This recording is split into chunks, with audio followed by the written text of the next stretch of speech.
Hello, hello, hello, hello, hello, hello, hello, hello, hello, hello.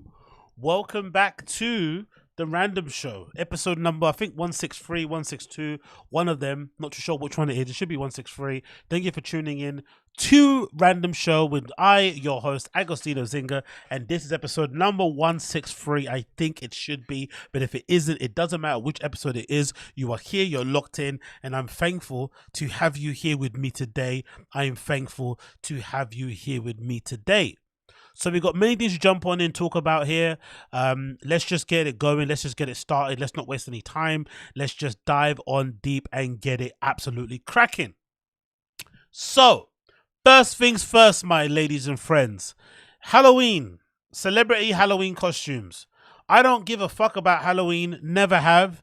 Maybe because I grew up in a Christian household, so I wasn't necessarily allowed to celebrate Halloween. It was always a little bit of a evils celebration. But even when I got older and I was allowed to do what I wanted to do, it wasn't never anything I really wanted to get involved in. The idea of fancy dress fills me with absolute dread. The most I'm willing to do is put on a bit of face paint, but the idea of actually buying an outfit, thinking of an outfit, buying it, putting it on, and then going out with that outfit to party somewhere in a room full of other people with fancy dress makes me want to slit my own wrist. Makes me want to slit my throat, slit my wrist, and throw myself out the nearest window. It's never happening. I fucking hate it. But it is quite nice to see some of these motherfuckers that do like it doing it at really high levels, especially when it comes to celebrities, because I feel like Halloween is one of the only weird public holiday things that celebrities can do to the max and show off their wealth and their riches in a sly way. It's one of the only things they can do that they can kind of do without kind of limit, with no one really criticizing them, and also flex the fact that they have the resources and the funds and the ability to put together some outfits that regular people can't do. Because a celebrity can't really go and buy a boat. People are going to be questioning that shit. They can't buy a house that's covered in gold. They can't put their kid in certain jobs. They're going to be accused of being a Nepo baby. They get criticized for a lot of stuff. Everyone's kind of, pocket watching everything they're fucking doing. But when it comes to Halloween, everyone kind of forgets and sort of acts like they're at home fucking cutting up these outfits themselves. No. Some of these fucking celebrities are employing like top of the line fucking costume designers from movies that you all know and love to design them bespoke, custom made outfits, especially for them. They go through fittings, they go through back and forth cuttings and shit. They do styling jobs, all that malarkey, even fucking photo shoots when they put their outfits together. But it's one of the only things they can do for free. I mean, look, without any sort of criticism, so I don't really blame them. But myself personally, I couldn't imagine anything worse. I couldn't imagine a worse fate than having to go to a Halloween party. It honestly fills me with dread. But for some reason, these celebrities seem to fucking love them. And maybe it's an American thing, to be fair, because a lot of these celebrities are American. On this article, courtesy of Variety, where you got a slew of fucking outfits and shit. But I really don't get it. I don't get the hype of the holiday. I think, if anything, celebrating Halloween like this is kind of like a normie thing, isn't it? It sort of confirms your normie status, and there's nothing wrong with being a normie, but I think similar to being a hype beast, you shouldn't be proud to be a normie. You should be a default normie. Like, you wake up, oh my god, I'm a normie. Like, that's how you live your everyday life. But you shouldn't be, waving a flag in the air. I'm a normie. Going down the street going, I'm a normie. I'm a normie. You shouldn't be happy that you're a normie. But I think celebrating Halloween like this and getting dressed up and shit is the way that you celebrate, and you are boasting and signal boosting to the world that you're happy to be a normie. You like Taylor Swift. You like fucking sitting in front of the TV and eating your dinner. You eat off paper plates. You think Converses are cool. Like, you have all these kind of normie opinions about things, you know what I mean? Like, all this sort of stuff, like you kind of like vicariously live through celebrities and their lives and their relationships. You kind of follow everything that they do. You leave fucking heart eye emojis under people's celebrity pictures and stuff, and whatever it may be. When they give birth to a kid, you're writing in the comments and shit. It's all normie stuff. Like, I'm not in that world. I don't want to be in that world whatsoever, and I fucking hate it. But for the benefit of the stream, we're going to go through some of these fucking outfits, all right? Let's see Wagwan. The first one we got here is one Chloe Bailey, and this is her attempt to look like Khaleesi from Game of Thrones. I love it because this outfit, it's not giving Khaleesi. She looks really hot, but she's not Khaleesi. This is like strip club Khaleesi. There's nothing Khaleesi about this apart from the hair. This is from somebody you can tell that doesn't watch Game of Thrones. She has not watched one episode of Game of Thrones. She has no idea how to spell Khaleesi. She has no idea about the plot, nothing. She just saw that image of Khaleesi with the hair and shit, thought it looked cool, and tried to make a spin on it. But this is not giving Khaleesi. If anything, this is giving Xena Warrior Princess or some shit. But this is very, very sexy. And Khaleesi, I think maybe in the first top couple of seasons, maybe she comes across a little bit hot, but for the most part, she wasn't giving sex, right? But Chloe Bailey is giving a lot of sex in this clip, so this is hilarious. And I love how the dragon eggs down here kind of look like Fabergé eggs. They kind of look like mangoes from afar. They don't really look like dragon eggs, really. So that's fucking hilarious. But yeah, Chloe Bailey trying to do Khaleesi. Come on. Come on, man. Khaleesi never wore this in Game of Thrones. She never wore this in Game of Thrones. Don't worry, she looks good, but she never wore this in Game of Thrones. Khaleesi never wore this. I think this is an outfit that, I don't know where she got this one from, but I don't think it was from the official Game of Thrones account, right? Or their merchandise site. I don't think so. This is I don't know what Khaleesi this is, but this is a different type of Khaleesi. But yeah, this outfit is what it is, I guess. Fair play. But again, the photo shoot. Imagine being a celebrity, man. Must be such an annoying and weird existence, isn't it? You put these outfits on, you have to organize these crazy, cringy photo shoots and shit. Like, awful, man. I couldn't imagine a worse existence. Adele here is what? Mortica Adams. Don't give a fuck to. And again, you know what it is, actually? I've realized some of these costumes are. It's just an excuse for women to get glammed up. Maybe you don't have, maybe outside of your birthday, outside of an engagement, outside of a baby shower, gender reveal, there's not many occasions where a woman can make it all about herself, right? Make it all about you. You can't really do that a lot in a year. So Halloween is like a free event where you can make it all about you and give yourself an excuse to look fucking banging and slap a bunch of makeup on your face, wear a really scantily clad outfit, and go outside and be like, ooh, I'm the scary ghost, sexy spider, sexy snake, you know, all that sort of shit. So this is a good way to get your face fucking cut up. Do you know what I mean? Because Adele here looks fucking cut up. Do you know what I mean? The cheeks are cheeking, the contours are contouring, the nose is sharp as fuck. You could probably break a couple of cucumbers on that nose, mate. Honestly. Like, snap them in half, snap that cucumber in half, and fucking, you know, put that into some salads. You know, big up fucking Kendall Jenner. You could cook a fucking coconut on that fucking nose if you wanted to. Split that in half and probably drink it from each half if you needed to as well. So big up Adele for that one as well. Like I said, I think this is just an excuse now, I've realized, for women to get dressed up and get glammed up because, you know, any excuse needed to be the center of attention as per usual. So there is Adele dressed up as Mortica Adams for a gig over there somewhere in Las Vegas or whatever it's been called. Cool. Hailey Bieber's one was pretty good, to be fair. I really liked, I saw this on social earlier. I thought this is a pretty creative way to do it. To be fair, I don't really understand when this became a trend though, to dress up as like movie characters or celebrities. That's a bit odd. Halloween should be about being scary, right? Maybe the idea of it being a seminal kind of quote unquote horror movie and scary movie, maybe that makes sense. But this whole new trend of like dressing up as celebrities or as actors from movies and stuff or whatever is a bit odd, to be fair. Or like memes. I don't really understand that. The idea is to be scary looking and be creepy looking, but everyone wants to look hot now. So Hailey Bieber wanted to show off her bod, show the legs off and shit. So what better way than dressing up as Carmen Electra from fucking Scary Movie? But it's done really well, to be fair. I'm not gonna lie.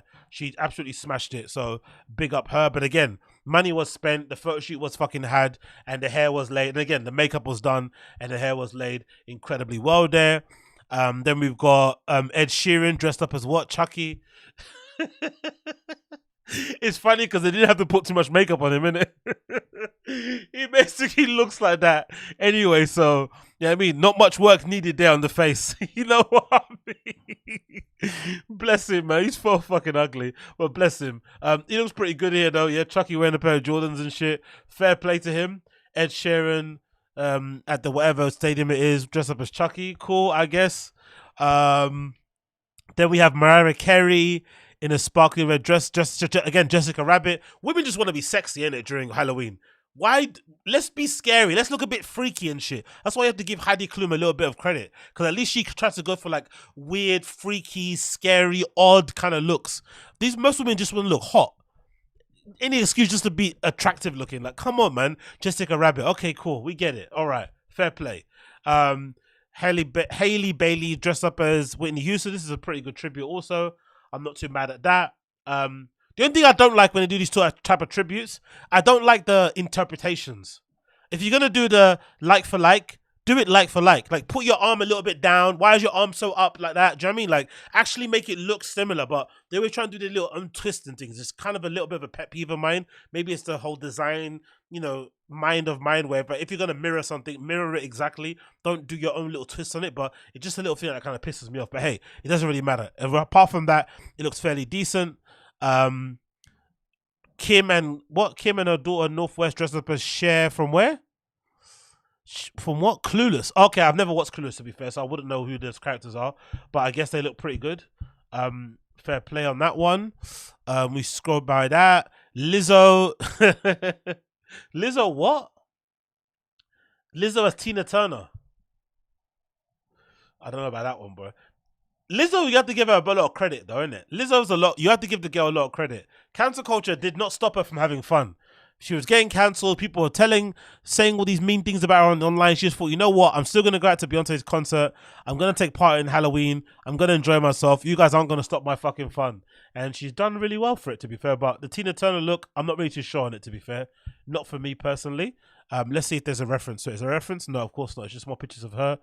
Yeah, that face and that hair is looking kind of wild, to be fair. I'm not going to lie. Then we have, who are these people? Riverdale stars Camila Mendes, Madeline Petch, and Lily Reinhart dressed as DC Comics iconic villains Catwoman. Come on, bro. There's nothing Catwoman about these outfits, man. Just hot girl outfits. Come on, man. Come on, women. You gotta be scary and look a bit freaky. These are just hot girl outfits. Like, honestly, these are like, what is this? Come on, give me scary, give me freaky. This is just hot girl shit. Okay, cool, whatever. Let's continue. More hot girl stuff. What's that? Kelsia, who's this? Kelsia Ballerini went as Barbie. Okay, fair enough. This looks like what you call it, Margot Robbie from the movie Barbie. Actually, yep, fair enough. That's a decent enough look. You know, white blonde lady dresses up as a white blonde lady. Makes a lot of sense. Kourtney Kardashian recreated her sister's 2013 Met look. This is quite hilarious because if I'm not mistaken, didn't Kim say this was one of the, she felt like the worst, this is one of the worst moments of her life, actually, right? So that's pretty funny. That probably will lend to all the rumors that they don't like each other. Cool. Chloe took a more wholesome approach, wearing a cow onesie with her son Tatum. Okay, we don't care about that. Sarah Hyland and her husband Wells Adams. Who's the fuck is Sarah Hyland? Did not just go ordinary condiments. They went as ketchup and mayonnaise. This is the most whitest outfits I've ever seen in my entire. What is this? Ketchup, like what are you doing? You might as well stay at home. I'm gonna drop as ketchup and mayonnaise. Like, okay, whatever. Who's this? Brianna Hui rocked a sparkling pantsuit as Nicole Kidman, an iconic, dressing up as Nicole Kidman from a commercial. Are you serious? Go and give your head a wobble, girl. Come on, boo. What kind of effort is that? I'm gonna dress up as Nicole Kidman from a commercial. Fuck off. Kendall Jenner traded long hair, brunette locks to transfer as Marilyn Monroe. Oh wow, Kendall looks great here, to be fair. Yeah, this is great. To be fair, she's doing it too skinny to look like to Marilyn, but the face is giving Marilyn Monroe, so she looks very, very good here. To be fair, very well done. I like this. This looks really, really well done. We continue. Boy Genius, Julian Baker, and Lucy Dacus are recognizable as Ariana Grande and Pete Davidson. There's something really cringe about dressing up as somebody that's already alive, no? Don't you think? Like, surely your references should be a little bit, people would maybe have passed from yesteryears, but people who are currently current, dressing up as them is a bit strange. Like, as a grown man or a grown person, dressing up, especially when you're a celebrity already, dressing up as a peer is like, it's a little bit cringy. But anyway, what do I know? Anyway, the outfit sucks anyway. Take a look at this. Who's this? That's the guy from Elvis, right? And that's what you call it? I forgot the name.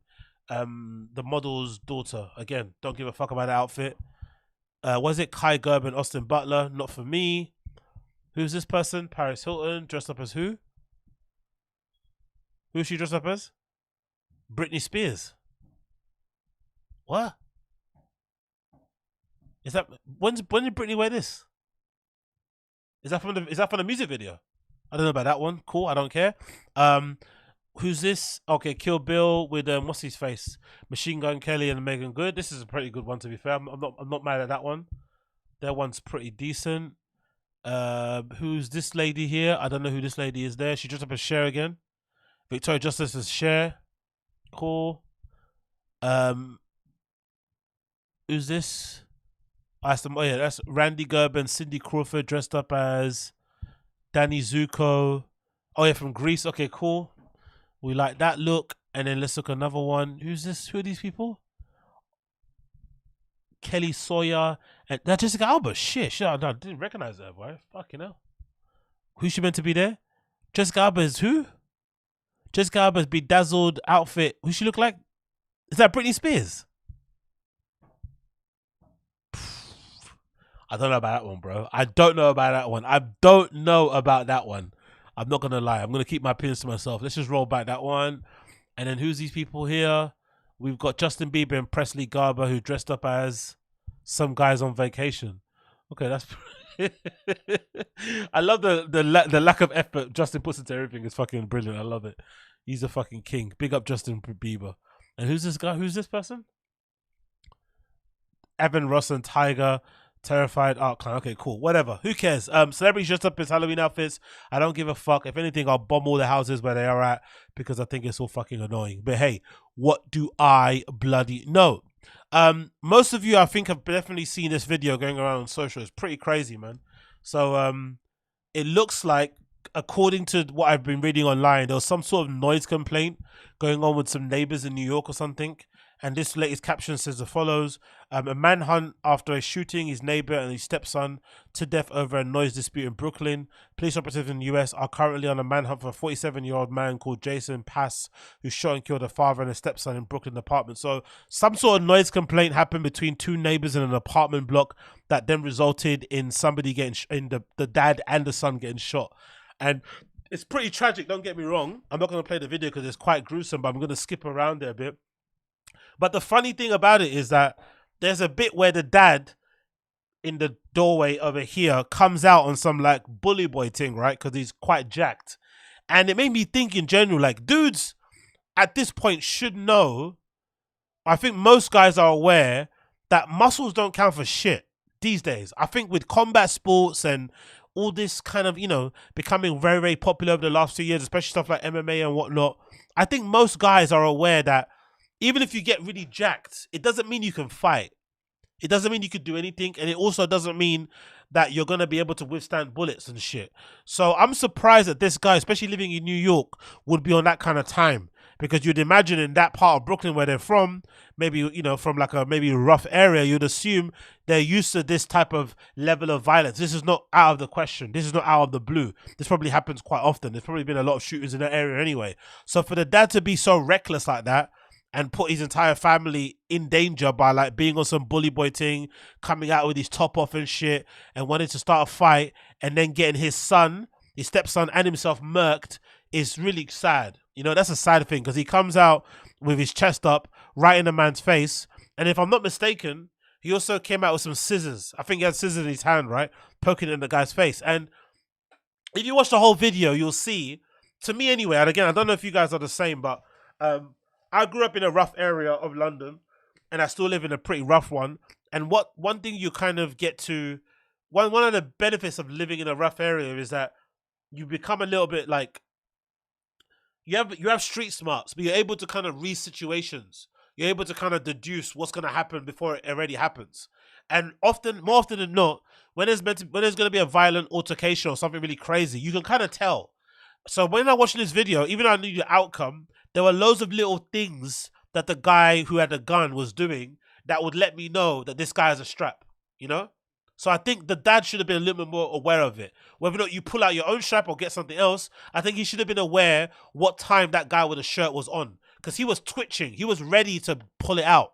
He was basically waiting for any kind of provocation to take the guy out. Like, that's the time that he was on. It was a bit dark, it's a bit crazy, but the guy in the shirt definitely wanted to fire that gun. He was looking like it. He wasn't what he didn't want to leave. The guy walked in. He could have walked downstairs. He could have already left. He could have done anything to de-escalate it, but he didn't want to. He was standing there waiting for an excuse to pull out his strap and start fucking shooting. And I'm surprised that this guy in the white shirt didn't read that. I'm surprised he thought this guy was on some sort of like swinging thing. We're gonna punch it out. He wasn't on that time. And he was looking for any excuse, and when he got the excuse, he took the guy out. Now, for me personally, even though that's the case, I think the guy with the shirt is in trouble because even though the guy comes out with the scissors and he's obviously being intimidating and stepping into his personal space, he does turn away. You know? He does turn away. And it looks like the guy shoots the guy in, I would say, cold blood, and the kid as well, who was trying to run out the way as well. So it's kind of looking a bit crazy. It's looking like it's looking premeditated in that regard. It's not looking like he was defending himself because his life didn't look like it was in danger.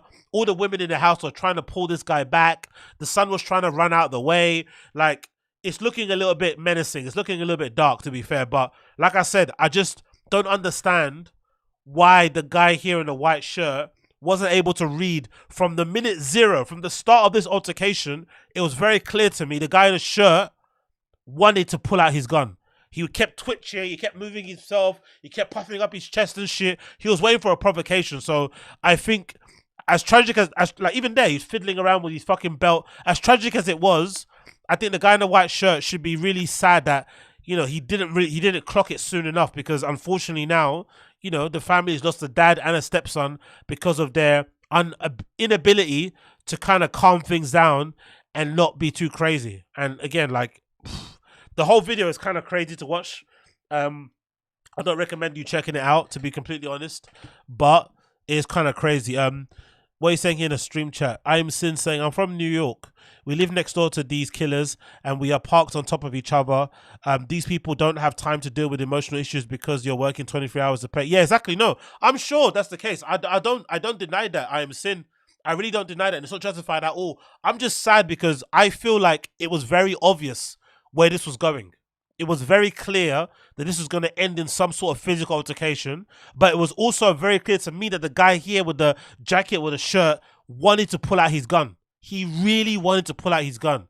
Like, there's altercations happen here in London all the time where a guy will get his first knife, will get his first bat, and they walk around with a certain level. Again, if you grew up in the hood, you know what I'm talking about. Like, you know that guy that gets his first weapon or whatever and walks around with a certain level of bravado, just looking for somebody to piss him off. And usually, if you're from the hood, you just keep out of that person's way because they're on a bit of a warpath. They're on a crash out thing. They want to crash out. They want to just take everybody with them. So they keep out of their way. So I'm very surprised that this man who looks kind of mature wasn't able to deduce that and clock that. You know, that's the issue. And as odd as it may sound, luckily, only 2 people passed away, because this guy could have taken out everybody if he wanted to. He was the only one there with a gun. He was clearly on some devilish time. He could have took out the entire family if he wanted to. The fact that he didn't is a miracle in itself, which is crazy to say, but still, it's fucking tragic to see, bro, because they all got slumped out, like, very, very quickly. If it's in New York, he might be in trouble. Yeah, for sure. And plus, you don't know what he's saying. And if I'm not mistaken, didn't the gun have, like, a laser on it or something, like a beam? If I saw the whole video, I think the gun had a fucking, like, a laser on it or some shit, like some Call of Duty thing. This guy was on some mad vibes, man. He really wanted any provocation to fucking buck out his fucking gun. Luckily, there's no sound in the video, I don't think so, but Jesus Christos, bro. He was really on some mad vibes. But yeah, like, don't bring scissors to a gunfight. That's one other thing you have to kind of learn. Never bring scissors to a fucking gunfight, because that was a very uneven contest, and unfortunately, it did not end well for the man. It really did not. Yeah, because I think he turns away, right? He turns away around here, and then the guy pulls out his gun as he's walking away. I don't think that's gonna work well in court, to be fair. The guy might be in trouble. He pulls out his strap, and then, yeah, from here, he just starts pointing and shooting. Fucking crazy, bro. Fucking crazy. Like, and the really chilling part is at the end. The end bit is the chilling part, where he just presses the button for the fucking lift and waits for it to, like, he waits for the lift. He doesn't even walk down the stairs. Honestly, this guy's a fucking psycho. He walks over, I think, one of the bodies or something, and presses the lift.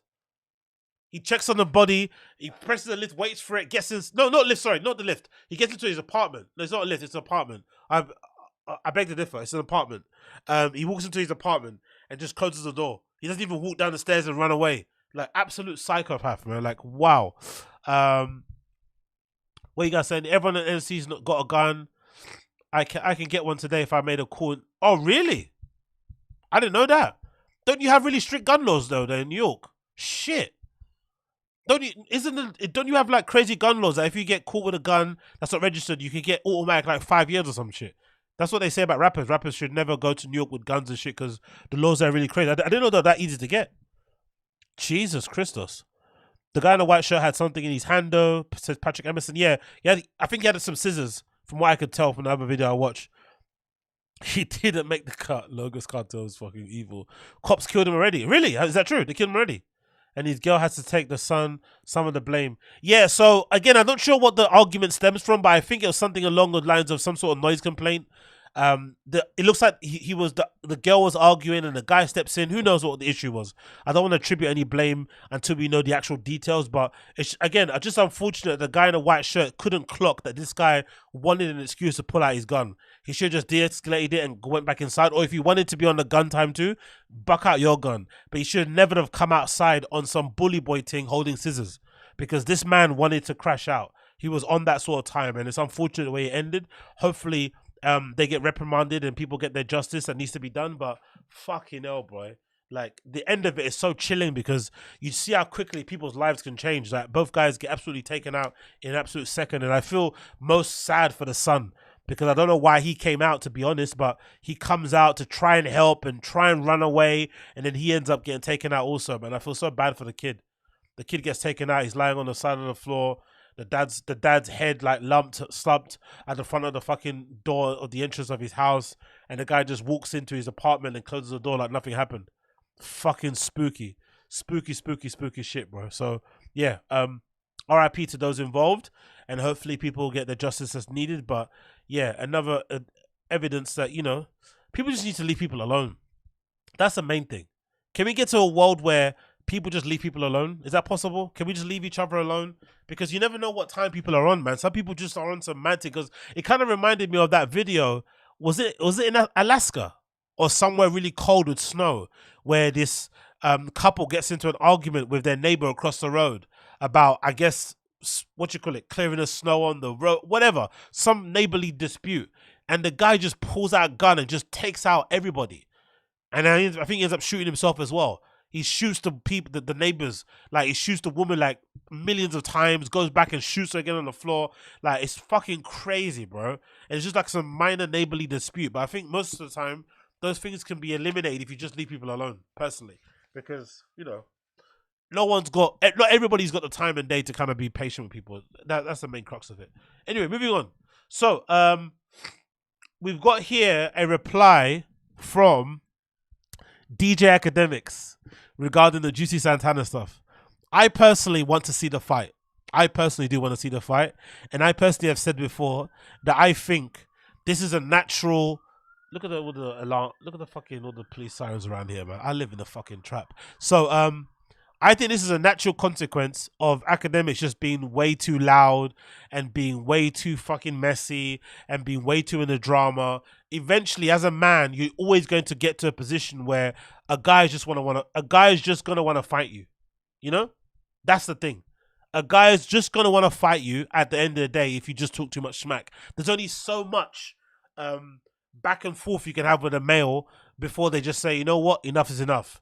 In this particular case, it's hard to really read because Juicy Santana doesn't have, Saucy Santana, doesn't have any issue with Ak really. He's kind of stepping in here because of his friend Carisha and that back and forth that AKADEMIKS is having there. But I'm just loving the fucking arguments between them because AKADEMIKS is in a place now where he can't win.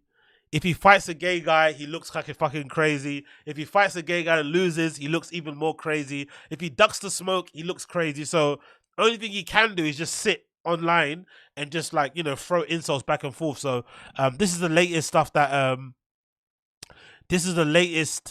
back and forth that he's had with her. Let's play this one, actually. Let's do this one. Let's see what Academics is saying, because I think the replies have been pretty crazy. But I would actually like to see the fight, and my money is on Santana winning. I think Santana will definitely wipe the floor with Academics, because I don't think Academics can fight, number one. And also, I just think people underestimate how good of a fighters gay people are, especially gay guys from the hood, because they've had to really, really, really fight for their lives from day one. So I've got a feeling this guy who's streaming all the time probably can't be able to fight in the first place. Let's see.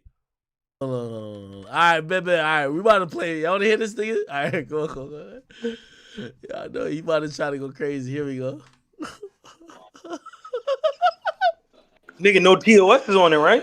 Make sure of that first. Is it TOS? Is he probably? Yo, the thing about like gay niggas, they always TOS. Oh no, oh they bleeping. I think we good. Here we go. We dealing with right now. Pull up to your headquarters. Headquarters is in the streets. I want to be in the road. Yo, headquarters. What the fuck is somebody mean you got your headquarters for? That's the problem. See, I'm starting to think that maybe this is your aesthetic. You do the fake and then you sit in a room full of cameras and try to make a bitch crash out. You know, that's like, we from the hood. Oh yeah, that's like we trying to be. Yo, this nigga say from the hood. I don't like this. Academics can't do this whole laughing. This is funny. It's not. You have to meet the smoke now. This is the thing. He's ducked so many fights. The Rory and Moore stuff, the Freddie Gibbs, Blueface. He's ducked a lot of fades. At this point, it's getting a little bit like he's scared to actually fight. And I think I've said before that I think one of the major issues Ak is having, and I think I had it before myself, because I remember there was a time when I was growing up when I was like, I don't know, what age was I? I was fucking might have been like 13, 15 or something, right? And I lost my first fight, embarrassingly. I lost this fight in school to the point where I ran away. Like I was getting beaten up that badly, I ran away from the fight. And I remember it being such a big deal in my school that I was getting teased for running away, and it was a thing that used to be affecting me a lot when I was young. And then what happened is that I remember thinking to myself, the only way I'm going to be able to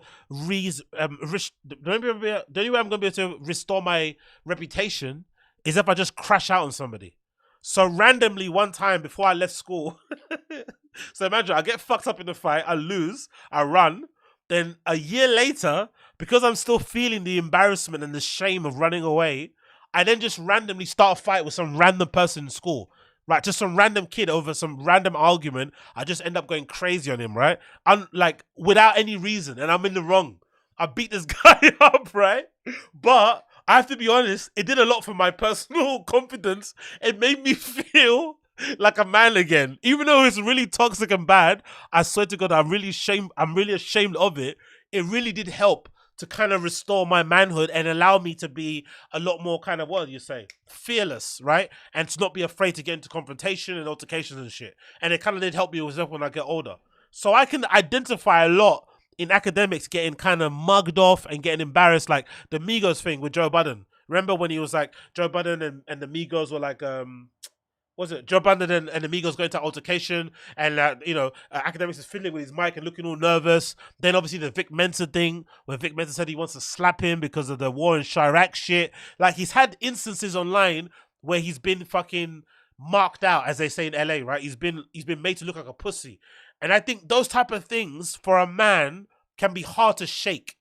So the only way to shake them sometimes is to just fight somebody. It doesn't matter who it is, as long as it's not a woman. Obviously, don't fight a woman, but you have to fight somebody just to get out of your system. And I think academics has had that issue, especially with rappers. They don't respect him anyway. They think he's a chatty patty. He's fat. He's ugly. He looks like a bit of a dork.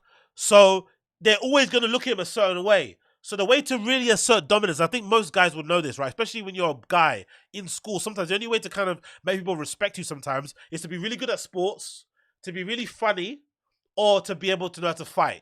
Usually the only things when you're a guy that other guys respect you for. You have to really lay it down. Even dorks, even geeks in school sometimes, they have to remind people, hey, you can't bully me. And you have to be able to fight. Even if you lose, the fact that you can be able to fight and defend yourself, people will have more respect for you. So I think academics really, really needs to just fight somebody.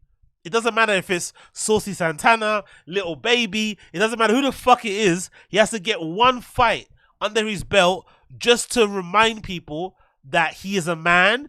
He stands on his shit. He'll defend himself. He's not gonna be bullied. He's not gonna be sunned. Blah blah blah blah. But he can't engage in this back and forth all the time because it makes you look like you're a bit scared. You know, that's what it makes you look like. Yo, AJ, you was rolling with this nigga in the hood, bro? Keep it a bean. This is the nigga who you was rolling with in the hood? Yo, facts. You here, nigga? Come on, man. Who was rolling with a nigga like this in the hood? I need somebody to answer me right now. Come on, what is all this, academics? Come on, bro. What is all this? What's going on? What's going on with you? Link the guy up and fight him, man. Come on, this is crazy. Hold up. Make a bitch crash out. You know, that's like, we from the hood. Oh, yeah, that's like we tell the bitch, come in my house. Come in my house, because I can do whatever I want to. You don't have to, me and you can meet, we want to meet you outside. I want to meet you outside. I don't want to pull up to number headquarters, bitch. All right. Let me get an answer right now. Brown do celebrity boxing. Yo. I don't do celebrity boxing. Someone sounds like they're scared. Why don't you do celebrity boxing? That should be pretty good. If academics got into some decent shape and started to hit mitts and started to do celebrity boxing and actually, you know, went a few rounds with somebody, people would actually respect him a lot. I don't do celebrity boxing. What do you do then? What do you do? Come on, academics, man. Come on. Batiman. I shouldn't even say no shit like that. And all my Jamaican people and the people who I come from, my culture, I love y'all to death. Bati boy. Let's just put gloves on there. Fuck it. Let's put gloves on. Oh, he's on it. He's on it. He's on it. Okay. He's on it. Let's see. Let's go. Gloves on. Me and you. Let's go. It's cracking. Oh my God. It's going to be so fucking embarrassing. Honestly, you guys have no idea. No, most of you would know. If you're from the hood, you would know. Gay guys are not guys to be played with, especially from the hood. Like, they can fight. Like, I've never understood this idea behind because you like men that you can't fight. It's a really odd sort of thinking. It's super prehistoric. It's super caveman thinking to think because a guy likes other guys that they can't fight. It's so odd. Because if anything, if you know anything about gay relationships, usually the instances of fucking domestic abuse are super high in gay relationships because it's two fucking dudes, isn't it? How else are you going to argue? You're not going to keep shouting at each other. You're going to get busy in the fucking living room. You're going to get busy in the bedroom. You're going to get busy everywhere. And especially if you grow up in a hood in a place where naturally, or not naturally, but normally a lot of people in that area are homophobic, you're going to have to fucking defend yourself. So this idea that somehow because a guy puts on contact lenses or has their eyebrows done a certain way, wears nails and has lipstick on, that somehow they can't fight is so bizarre to me. Especially someone like academics. If it's like another regular run-of-the-mill hood guy, that's different. But with a guy like academics who clearly is somebody who's not outside, as they say, and somebody that likes to get involved in verbal altercations and doesn't really like to, you know, scrap, I would be worried if I was academics. I'd be actually scared. Plus, Saucy Santana is a big dude. If I'm not mistaken. At least probably about 5'11", if not 6 foot, without heels. That's a big person. So you're going to have to be really about your wits to kind of get that going because, hey, it's not going to be easy. It's not going to be easy. It's cracking, nigga. Nigga, I just told you to come to my headquarters. Because anybody come to my headquarters, you getting done fucking dirty, nigga. I got all type of shit. You're getting done dirty. Yeah, you shouldn't even want to come there. But fuck it. You's a bati. That's a bit weird, isn't it? You're going to come to headquarters, you're going to get done dirty. What do you mean by that? You're going to get done dirty. What do you mean by that? You're going to get done dirty. Huh? What? You can't deal with me. We can put gloves on. Come on. I'm not coming to your party. We can both put gloves on. It's cracking. I'm down for it. I've been on that shit. Let's get it. I've been on that shit. Let's get it. I've been on that shit. Ain't no lose-lose situation, man. You're the only waiver you got to sign, bro. Imagine. Me being your ass ain't no hate crime, nigga. I know. Imagine if they put gloves on in the parking lot somewhere and you see a video of academics getting spun of Saucy Santana on top of academics punching him in the face. You a bati, my nigga. I ain't on that shit. I ain't hate no gay niggas, nothing like that, nigga. I'm just on some shit like, yo, bro, I'll reel my shit. Like, let's get it. We can get in the boxing ring. Facts. Why is he talking like that? I'm signing a waiver. You sign a waiver. Let's get it cracking. Why is he talking like that? I'm down with it for you. We can do it for free. We can do it for nothing. Why is he No talking cameras, like that? no nothing. You want to have cameras? I can have. Why is he talking like that, bro? Why is he all hunched in like that? Academics the bad boy. You have your cameras, I have my cameras. You see what's happening. That's how I'm on it. That's how I'm on it. Nigga, I've been on that type of shit. So if you want to do that, you go get your shit. We both sign waivers. I don't need no money to beat no Batiman up because ain't nobody gonna put me on a flyer like, oh, academics fighting the Batiman. No way. But me and you on some sparring shit, nigga, I'm gonna show you what the fuck. Why the fuck, nigga? Nigga, I'm a big Jamaican nigga, bruh. Academics, man. All this batty boy talk is gonna look really embarrassing when this guy pumps you and shit. Imagine if Saucy Santana fucks up Ak and does what Israel Adesanya did to fucking Paulo Costa and pretends to like doggy him and shit. As he's on the floor, gets on top of him and starts air pumping him. Imagine if Saucy Santana did what Izzy did to fucking Paulo Costa at the end. Oh my god. Oxtails bleeding through my body, nigga. Let's get it. You's a Batiman, you suck dick and sit on dick, nigga. Let's get it. What a weird again, how are you gonna insult a gay guy for doing gay things when he's an unapologetic gay? I don't. Oh, you suck dick. Okay. It's like, what are these insults? That's how you know he's scared. That's how you know he's scared. He's just saying anything. What is this? You're insulting a gay guy for doing gay guy things. It's like, I don't know.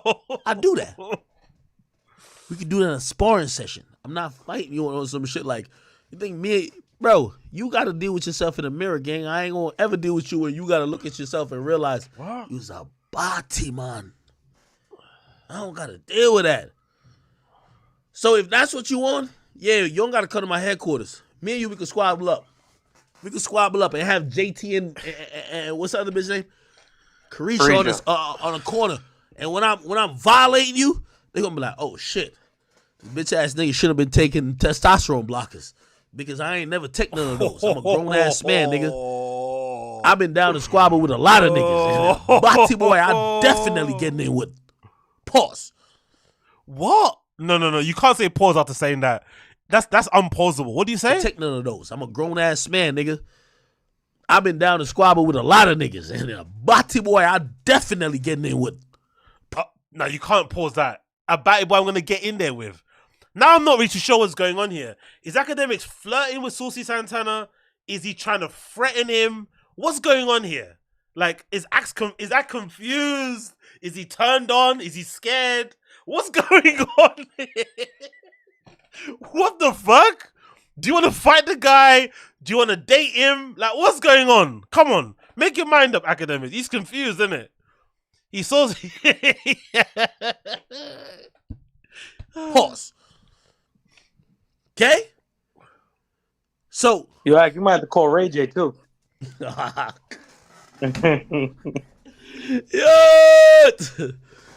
Yo, let me tell you this, man. Yo, Adam was made for Eve, not for Steve. Yo, AJ, you ain't here? Nah, this lame, corny. Anyway, that's most I'm gonna watch it for it. I think Academics is scared. I also think it's a very lose-lose situation for him. I don't see any scenario where he wins that fight. That's just my honest opinion. If he does, and he proves everybody wrong, fair enough, but still, no one's going to give him any points because, again, you know, being up a gay guy is what it is, but I think he is definitely going to be in a lose situation. I think he loses that. I think the footage of that will be everlasting.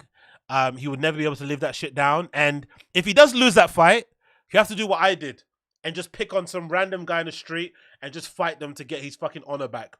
or just pull out the blicky and air out the entire arena when he goes to the BET Awards or the Grammys or something. That's the only way he can rectify his reputation. If he does end up getting slumped with his face in the ground by Saucy Santana, the only thing he can do is at the next BET Awards, at the next, you know, Summer Jam with Hot 97, he pulls out a blicky and just airs the entire thing out. Right, shoots innocent bystanders, whatever, does something, ends up in that orange jacket, and then maybe people look at him like, oh my god, he's fucking crazy. But if you get slumped out by this guy, you will never, ever, ever live it down. So be careful, academics. Be very, very careful, because this is not going to be an easy fight. You know, I don't think, for instance, for example, I think Saucy Santana has probably had a fight in the last 18 months. I would assume so. I think this person has definitely thrown hands with somebody in a club somewhere in the last 18 months. I don't think Akademiks has punched a human in anger in his life. That's my opinion. I don't think he's punched a human in anger in his life. And I think Saucy Santana has had a fight in the last 18 months. If that's the case, he's losing. Instantly, he's losing. Instantly, he's losing. The first time he gets hit with a jab, he's going to be like, what? Do you know what I mean? He's losing. He's done. He's losing. So be very careful. Be very, very careful, my friend. Be very careful. Anyways, moving on from that, let's play a video courtesy of Ghost Gum regarding the one and only Bert Kreischer. So this title video is a bit sad. It says, why Bert Kreischer's movie flopped. I didn't watch it in the end, you know. I got it downloaded. I made a big deal about wanting to go watch it in the cinema. I got it downloaded via the pirate services. And then it came online on other streaming services, but I still haven't got around to watching it. Has anybody in the chat actually watched Bert Kreischer's movie? Because I never got around to actually watching it. Honestly, I never got around to watching it. It just looked too terrible for me to start. And I just thought, you know what? I have better things to do with my time. So I didn't watch it. I probably should watch it. But I never did get around to it. Even though, again, I didn't even watch it in the cinema, I didn't pay for it, I pirated it and shit, I did not fucking watch it. But according to people on the Bert Kreischer Reddit, they were saying that it was way more, it was a lot better than they thought it was, basically. It wasn't as bad as they thought it was, but it was a lot better than they thought it was going to be. So that makes me think that it was shit, you know, because the Bert Kreischer fans on that subreddit are quite nice and charitable. So I think they were being quite kind, you know? But yeah, people were saying, hell no, nah, great movie, never seen it. Big up Crash. I'm Sid, never saw it. Austin Casey, I can't stand him. No, can't bring myself to... Okay, everyone in the chat saying no. So no one watched this movie, right? No one watched it. Okay, did anybody actually watch it? What do you think of it? It was awful, says Jesse L. Okay, Jesse L watched it. Only podcasting video of it. It's probably us. Only heard of it. It was terrible. More people paid to watch Brendan's special. That's probably true. That's probably true, you know. More people probably who watch Brendan's paid to watch Brendan's special. That is actually fucking true. Oh my god. Anyway, let's watch this video from Ghost Gum. Big up Ghost Gum. Great fucking channel. The title is Why Bert Kreischer's Movie Flopped. Let's see what he's saying here. A severe shortage in good. Let's go. Lately, there's been a severe shortage in good comedy movies. Bert Kreischer's The Machine was supposed to be the revival of comedy. With marketing everywhere, a huge budget, and a star-studded cast, Sony Pictures expected it to be a massive hit.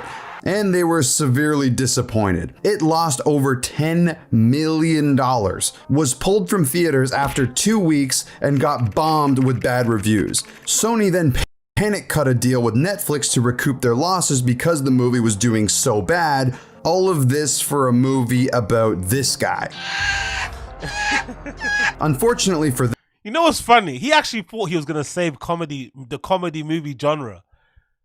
That's the size of his fucking ego. Imagine the hubris to think you as a non-actor, right, with no chops in the industry, because you do a couple of podcasts and you have some viral clips of you talking about fucking Kool-Aid, you thought that would translate to you being able to do, like, there's nothing wrong with having dreams and goals and big dreams and targets you want to hit.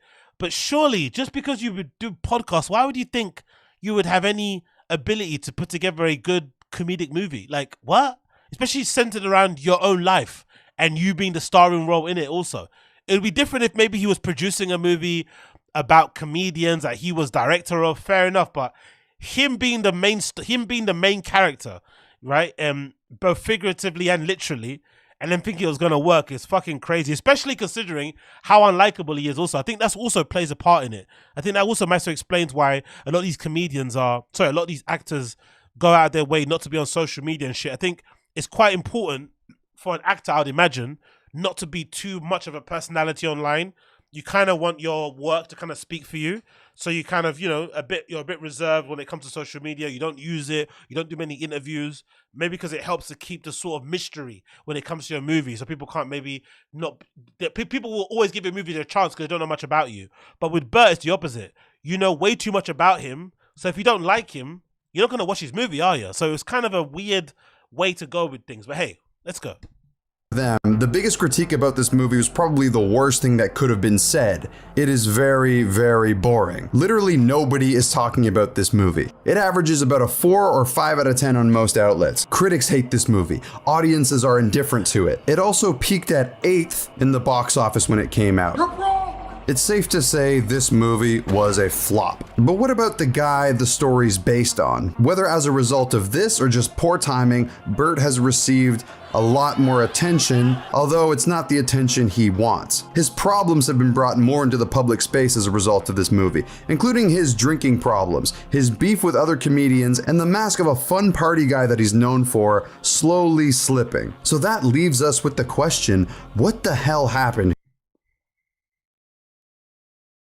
I need to find the best way to learn math and science. Oh, fuck's sake, these fucking ads. It's brilliant. Whoa. There's a new way to learn math, science, and computer science. Sorry about that.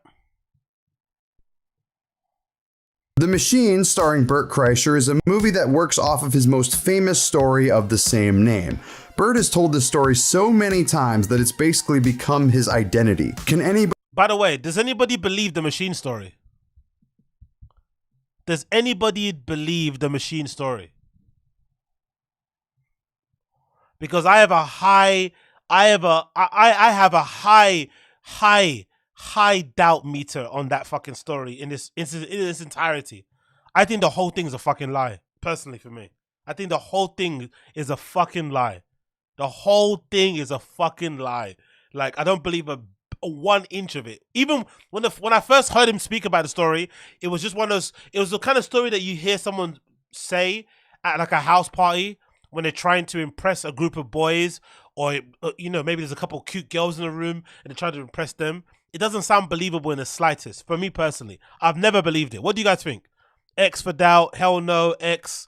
I somehow made it without fully okay. Uche, yeah, you're not missing out on anything. I somehow made it this far without fully hearing the story. I bet you there's a huge group of people out there who've never actually heard the Machine story in full. They have no idea what it is, and they have no idea about knowing what it is either. It's one of those things where if you don't know about it now, you probably should never know about it. It's fucking bullshit. It's 35% true, like Hassan Minaj stories. Even that, I don't believe. No, I don't believe it.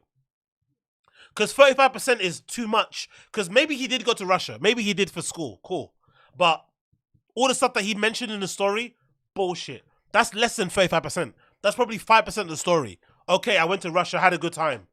Cool. But the rest of it, made up. Anybody else name a Bert Kreischer joke? Bert's knack for being a good storyteller has led it to having over 50 million views on YouTube.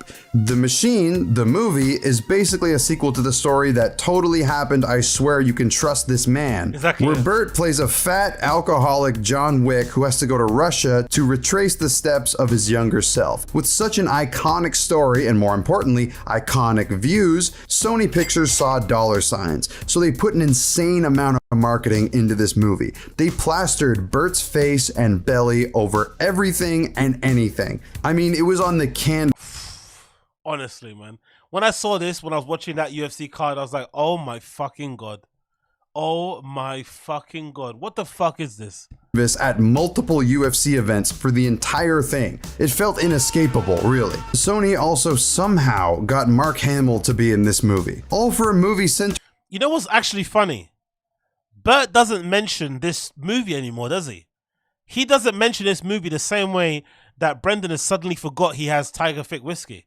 I can't remember the last time I heard Brendan mention Tiger Thick whiskey, and I can't remember the last time I've heard Bert talk about the Machine story. It's almost like it didn't happen.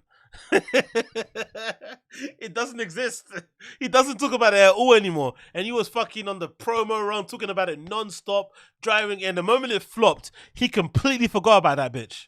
Centered around Bert Kreischer, who has acting credentials that are subpar to say the least. Even if Bert isn't as recognizable as somebody like Adam Sandler or David Spade, Bert and Sony thought he has a hardcore enough fan base that'll latch on to anything he does, which is 100% true. Trust me, I know. So they had Bert do a huge press tour, going on every podcast to promote the new movie, including The Fighter and the Kid. It's like a chocolate chip with sauce all over it. And you gotta feel for the guy. He seemed so excited. This could be his big break. And honestly, the way it looked before the movie came out with the marketing, press tour, attention, it wasn't out of the realm of possibility that this movie could be a huge success. The Machine might be a blockbuster, not in the Brendan Schaub way. The marketing, the No, you know what? I'm not going to lie. Before the movie came out, I had a feeling, or I thought initially, it would be good based on just like,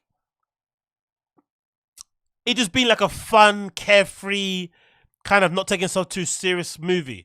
Because everything in the cinemas now is so political and agenda driven, I thought if he came in and just made a really fun, kind of silly movie, people would run to it because it'll be like a respite. It's sort of like when Top Gun came out. When Top Gun with Tom Cruise came out, it was sort of like just the opposite of all the agenda-driven stuff that was on the cinema. So you just could go and watch it and just enjoy it without being lectured or anything, right?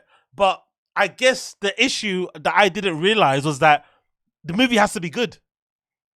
It doesn't matter about the agendas and stuff. If the movie at its core isn't good, it doesn't matter, you know, what you're doing and how silly it is. So that was one of my worst takes ever, because I remember I was really hot on the idea that this movie would be somewhat successful because of how agenda-driven and political the movies are in cinema. But I got it completely wrong. Completely wrong.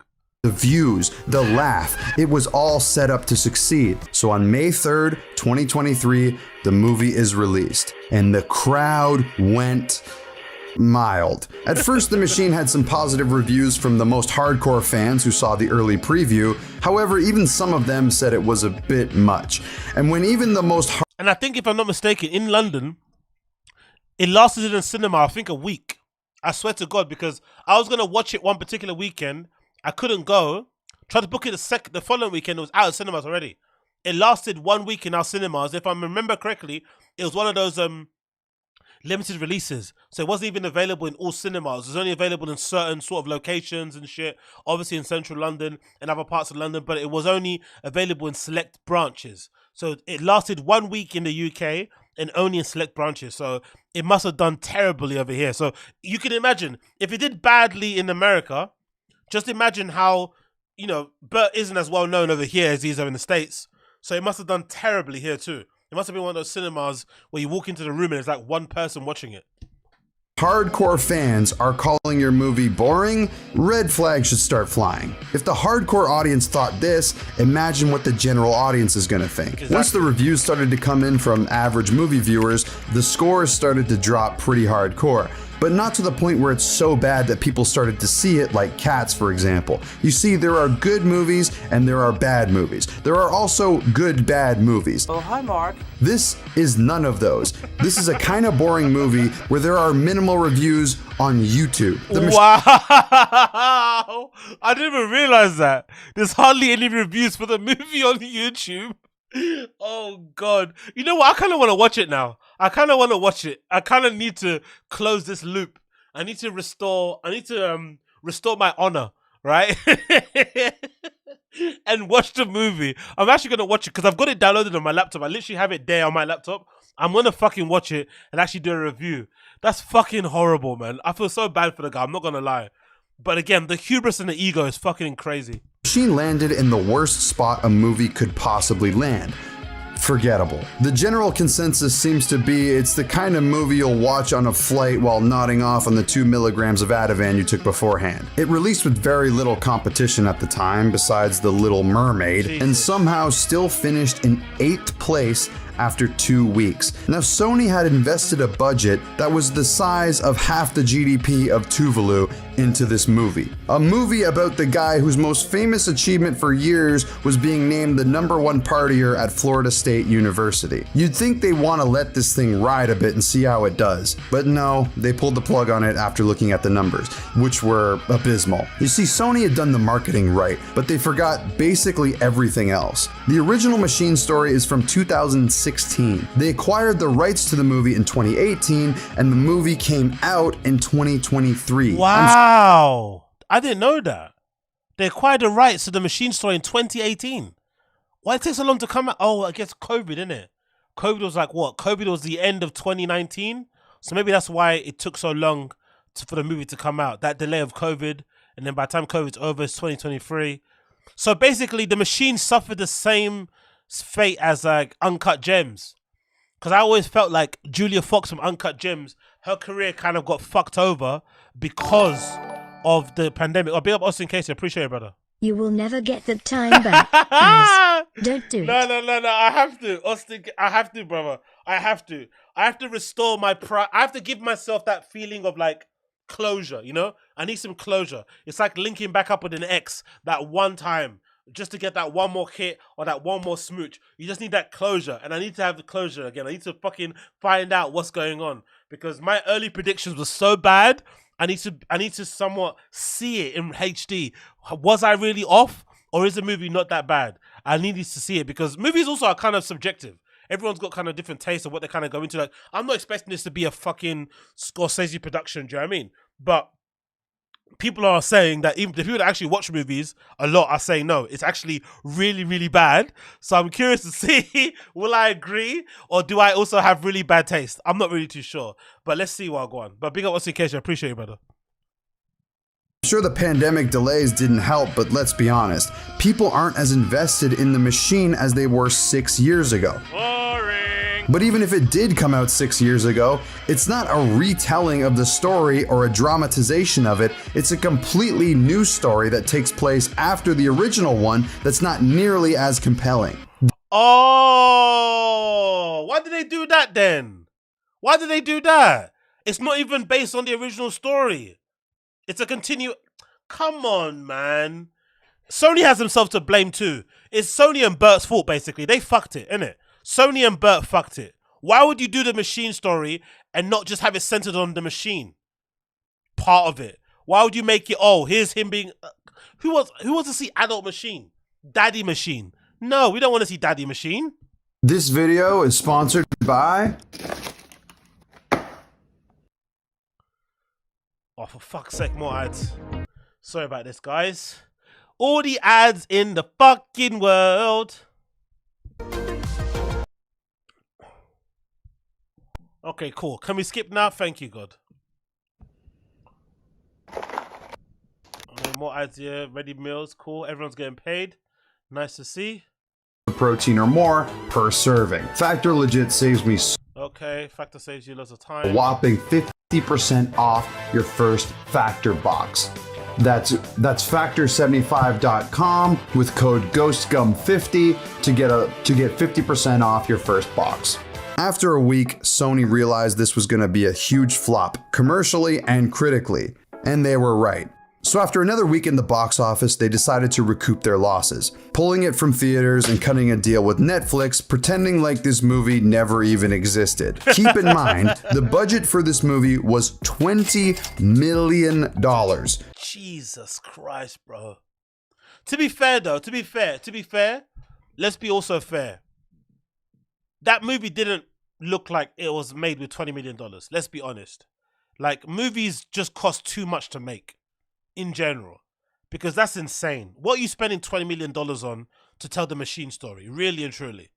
They fucked themselves there. You fuck yourself by fucking doing it, honestly. Come on, man. Come on. Which does not include the insane marketing campaign. It only made back $10.7 7 million. So they easily lost over $10 million. Like Wow. What a fucking failure. I didn't know it was that bad. No wonder he's not speaking about it anymore then. I wonder what happens with movies. Is it like music contracts? Do you owe that money, or is it just he's been blacklisted now? Because I'm assuming most likely Bert is never going to get another movie, right? Most likely. Or is it work like music industry where you have like an advance and you have to work off that debt and shit? What's happening now? Because that's a lot of money he's fucking cost that studio. likely a lot more than that, however, we'll never truly know. But Bert had been promoting this movie like it was his big break. And if you know anything about Bert, he has the ego of a man. Hey, big up Space Sky. Appreciate it, brother. What's this? YouTube Prime Membership Fund. Okay, cool. I'll get YouTube Premium. You know what it is? I was using a fucking ad block, but now YouTube have got this new thing where they've kind of disabled the use of ad blocks now. They don't work on YouTube, or the one I was using doesn't work anymore. And it makes you basically have to get premium or to put the ads on. So it kind of is what it is. But yeah, I'll get premium. I'll get it. I understand. It's a bit annoying. I get it. But for now, let's make do. But I'll get premium. I'll get it. As soon as we end this, I'm going to get YouTube Premium. Okay? I guarantee. I promise you guys. Apologies. But big up Space Guy. Appreciate you. YouTube Premium Membership Fund is fucking hilarious. Of a man who plasters his face over his tour bus. So you can imagine this didn't sit well with him. Because no matter which way you look at this movie, it's a flop. Even if it was poorly received but made a shit ton of money, I think it would have satisfied old Bert. But it wasn't that. It was a critical and commercial failure. It was marketed so hard for his fan base, a fan base that Bert and Sony wildly overestimated the size of. Bert made some surprise appearances at movies. Yeah, that's the thing as well that I don't understand. I wonder what goes into people's brains. Because in my opinion, I don't ever, like, for instance, like, just because I might get 1,000 views of my video doesn't mean if I put on an event in a 1,000-seater arena, I'm going to sell it out. It's not like for like. So I wonder why the studio thought, because Bert has videos where he has millions of views, that he's going to get millions of people around the world watching his movie. That's not the case. Like, a lot of Bert fans, I'd assume, like most podcast content creator fans, are his fans for different things. Some of them like him on his own pod. Some of them like him on Your Mum's House. Some of them just follow him on social media. Some of them like him on Two Bears, One Cave. It's all different. It depends. It's all segmented in a weird way. It's not really like for, especially when it comes to movies as well. Not everybody watches movies. I know for me personally, I watch a lot of old movies, but the current ones nowadays, I hardly go to watch them, to be completely honest. And I'm sure there's a lot of people out there who don't watch any movies whatsoever. So this idea that you're going to get all these people to come out and pay for tickets and see your thing is a bit odd. I'm surprised that a studio like Sony wouldn't be a little bit more clocked on and would think that would be so naive like that. It's a bit strange to me. Movie theaters for showings of this movie, where the crowd turnout was allegedly in single digits for one of those showings, which might be the most depressingly hilarious thing I've ever heard. It was also probably assumed that Joe Rogan's audience would eat this up, but what they didn't realize is a lot of them have turned on Bert recently. Exactly. That's the main thing.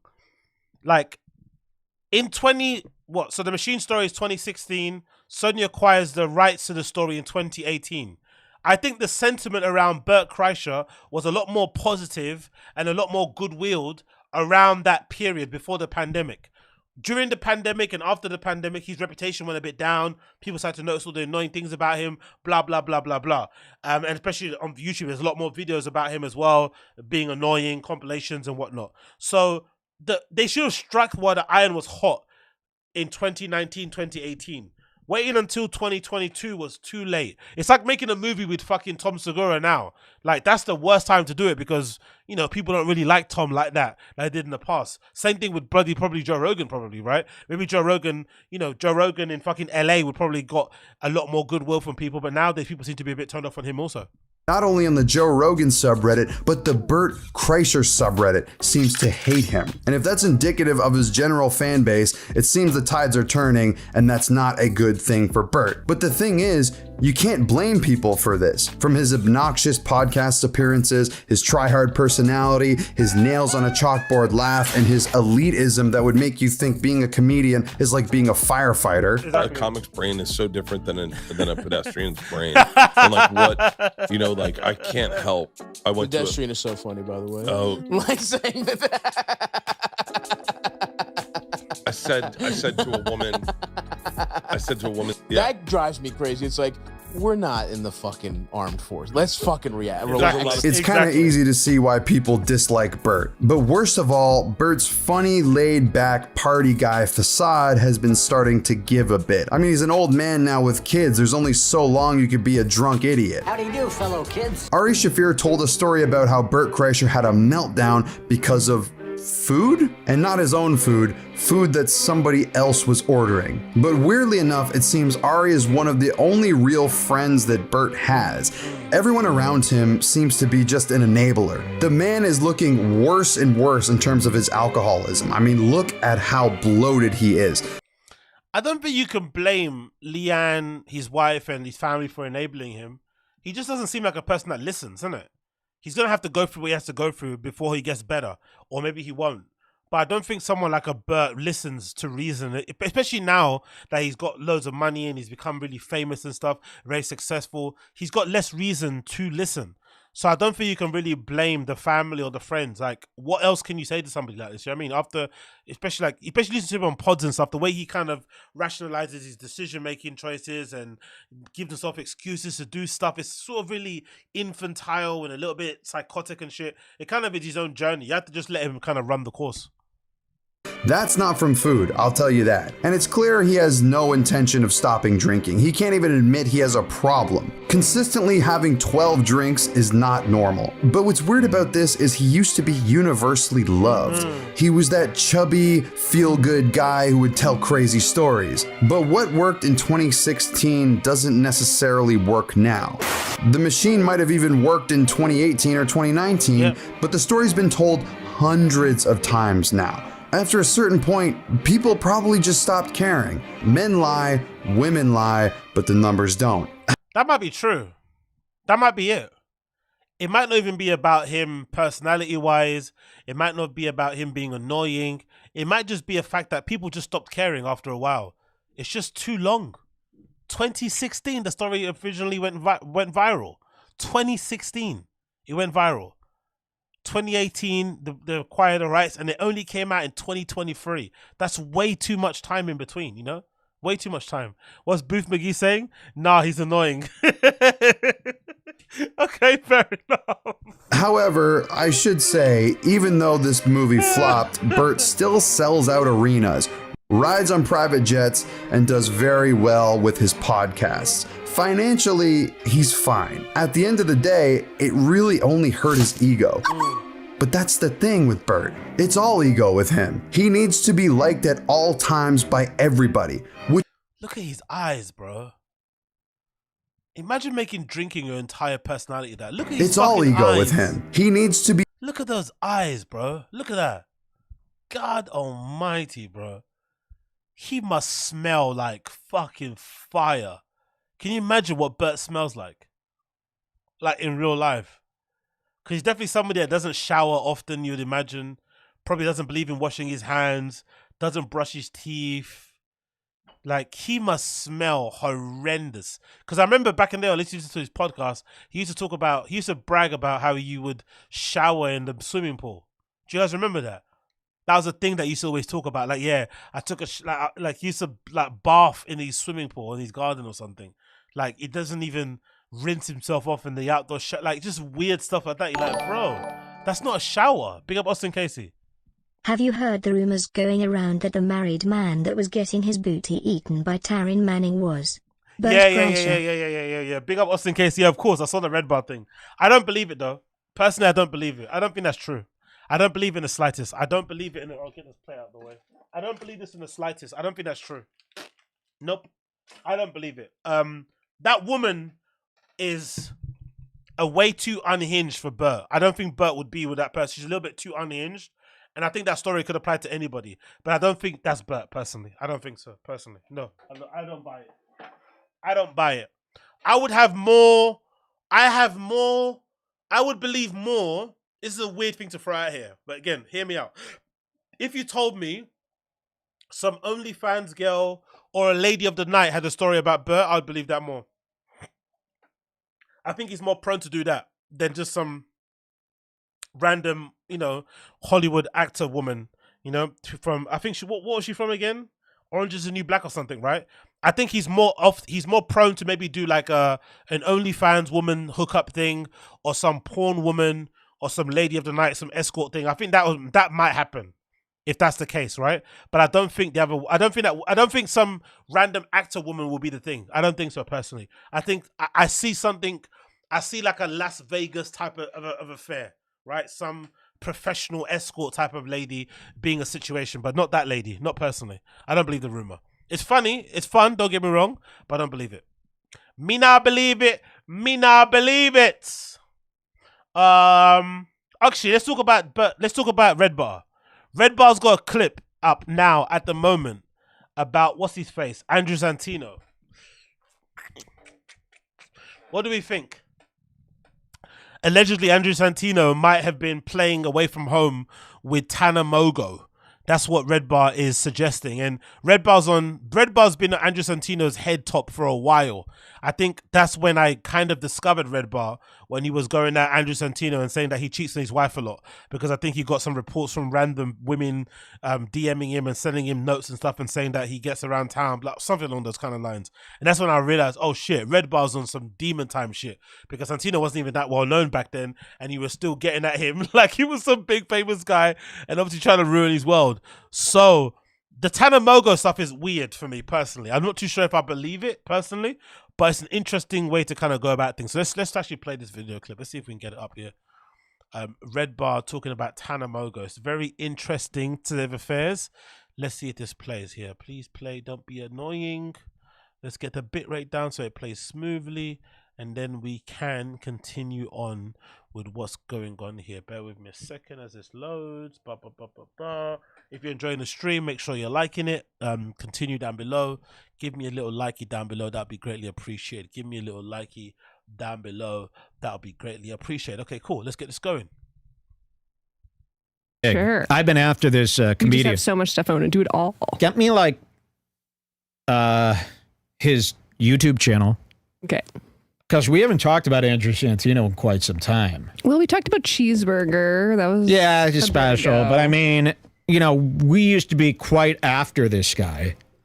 And the unfortunate thing as well, if I'm not mistaken, is that Andrew Santino's one of those comedians that doesn't really talk about his private life too much. I don't really think I've ever seen a picture of his wife, so I don't even know what she fucking looks like, but I've known they've been together for a while because he mentions it sometimes. But he tries to keep his private life very private. So this is even more embarrassing if this is the case, because you're now, you don't want anyone to know anything about what you get up to at home, and now this guy's completely blowing up your spot. Do you know what I mean? But of course, you only got yourself to blame, to be fair, because as well, of all the people in LA to fucking be cheating on your wife with, TANA MONGEAU's too bait, and she's got too much of a mouth on her. Like, that's the worst person to try and play away from home from, because she's gonna talk about it. Do you know what I mean? She's definitely gonna talk about it. So it's like, it's a really dumb move if you're gonna do that sort of stuff. But hey, let's hope it isn't true for his sake. And if he is married in LA, they have some crazy marriage laws, no? Don't they have some crazy laws about fucking divorce and shit? So if that does happen, it's going to be a pricey hookup, a very pricey hookup. I don't understand. I mean, his special was awful. Remember that cheeseburger special? I don't know why people are putting up with it. His podcast seems to be bigger than ever, right? I don't know if it's because he's in that show, Dave. When you're on TV show, you could trick a lot of people into coming by. Nah, to be fair, I think his shows are quite good. He's really funny on podcasts, to be fair. He doesn't get overly political. He's really, really funny, I think so. It's just a shame his stand-up isn't great. I watched a couple of his specials and it's not the greatest, but he is way funnier on podcasts, to be completely fair. So I get why people like his shows and what he does, to be fair. It makes a lot of sense. He's sort of got the Theo Vaughn vibe when it comes to doing content. It's just all fun and loosey-goosey sort of shit. I don't know what it is. I thought by now, for sure, everyone would be sick of this guy. Everyone would hate him. And besides his special, he's been rather incidentless on REDBAR. But remember when we first started covering him, his big thing with REDBAR was that he cheats. Remember?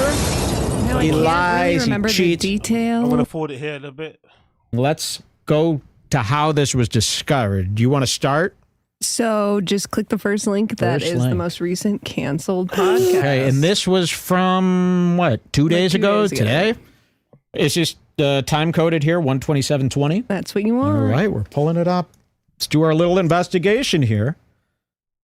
And it's Tana and Brooke. They look great in costume. Honestly, I had no idea that was Tana Mongeau before he said it. Like, she looks so different now. I'm not too sure if she got work done on her face or she just lost a lot of weight, but she looks really, really different. Or just the makeup, I don't know, but I didn't even recognize it was her. I swear to God. Tana Mongeau is the one on the right. I really didn't notice it was her. And they've never looked better than when they're in full costumes. And Stunning. we're going to 12720. Okay, here it is. Let's find out what happens here. And what does Santino have to do with any of it? Remember, Santino is married. Fully married. They live together. They're not separated. They're not in an open relationship. They're regular married. Let's hear what happens. Oh my God. How do you feel about him on Dancing with the Stars? Have you watched? I watched the first episode. I think it's great that he's on Dancing with the Stars. We already kind of talked. I'm back in my Harry Jowsey era. I'm waiting for him in my lobby. Brookie. I'm just kidding. I have had a crush on this comedian for like a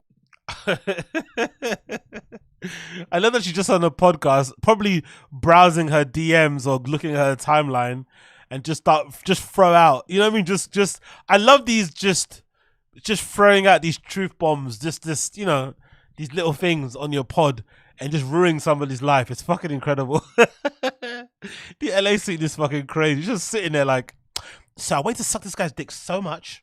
a while now. I've had a crush on this comedian for like a while now. By the way, this guy in the middle, what's his name? Amari. Omari. You ain't gonna like him, guys.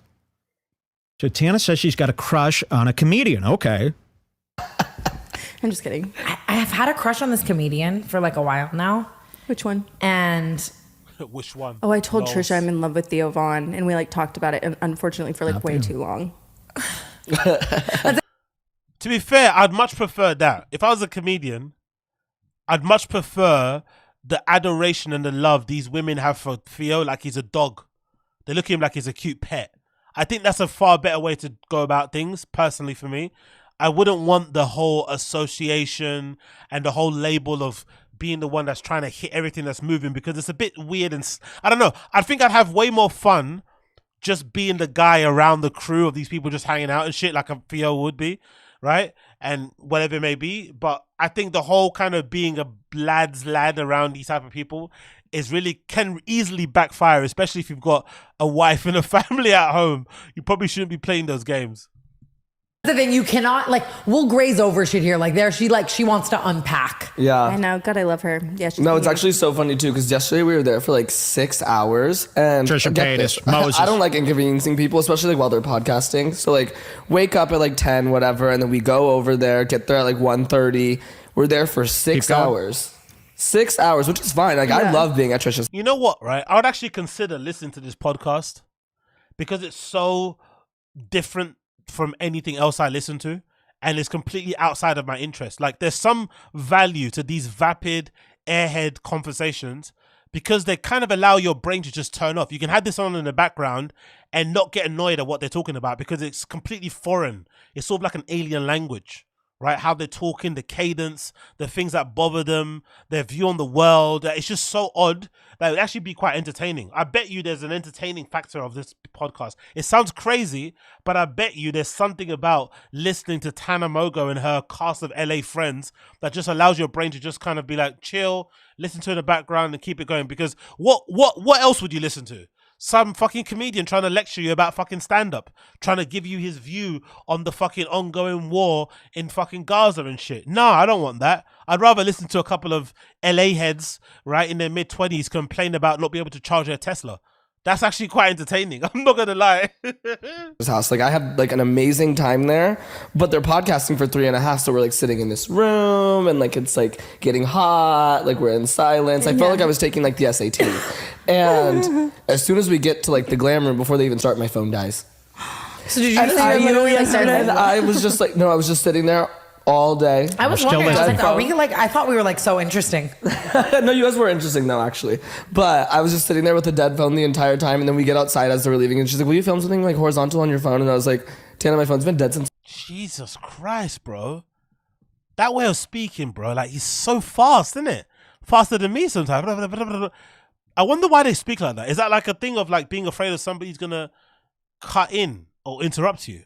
Why would you speak in that way? That machine gun way of speaking without taking a breath. Listen to her.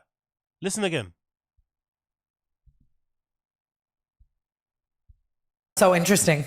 No, you guys were interesting though, actually. But I was just sitting there with a dead phone the entire time, and then we get outside as they were leaving, and she's like, will you film something like horizontal on your phone? And I was like, Tana, my phone's been dead since we got. What people saying is that it's Adderall. Like, wow. It's like, bruh, you're on the podcast with your two good friends. You're talking into a microphone. You've got an adoring fan base out there. Take your time. There's no rush. We want to hear what you have to say. That's why we're tuning in. Take your time, brother.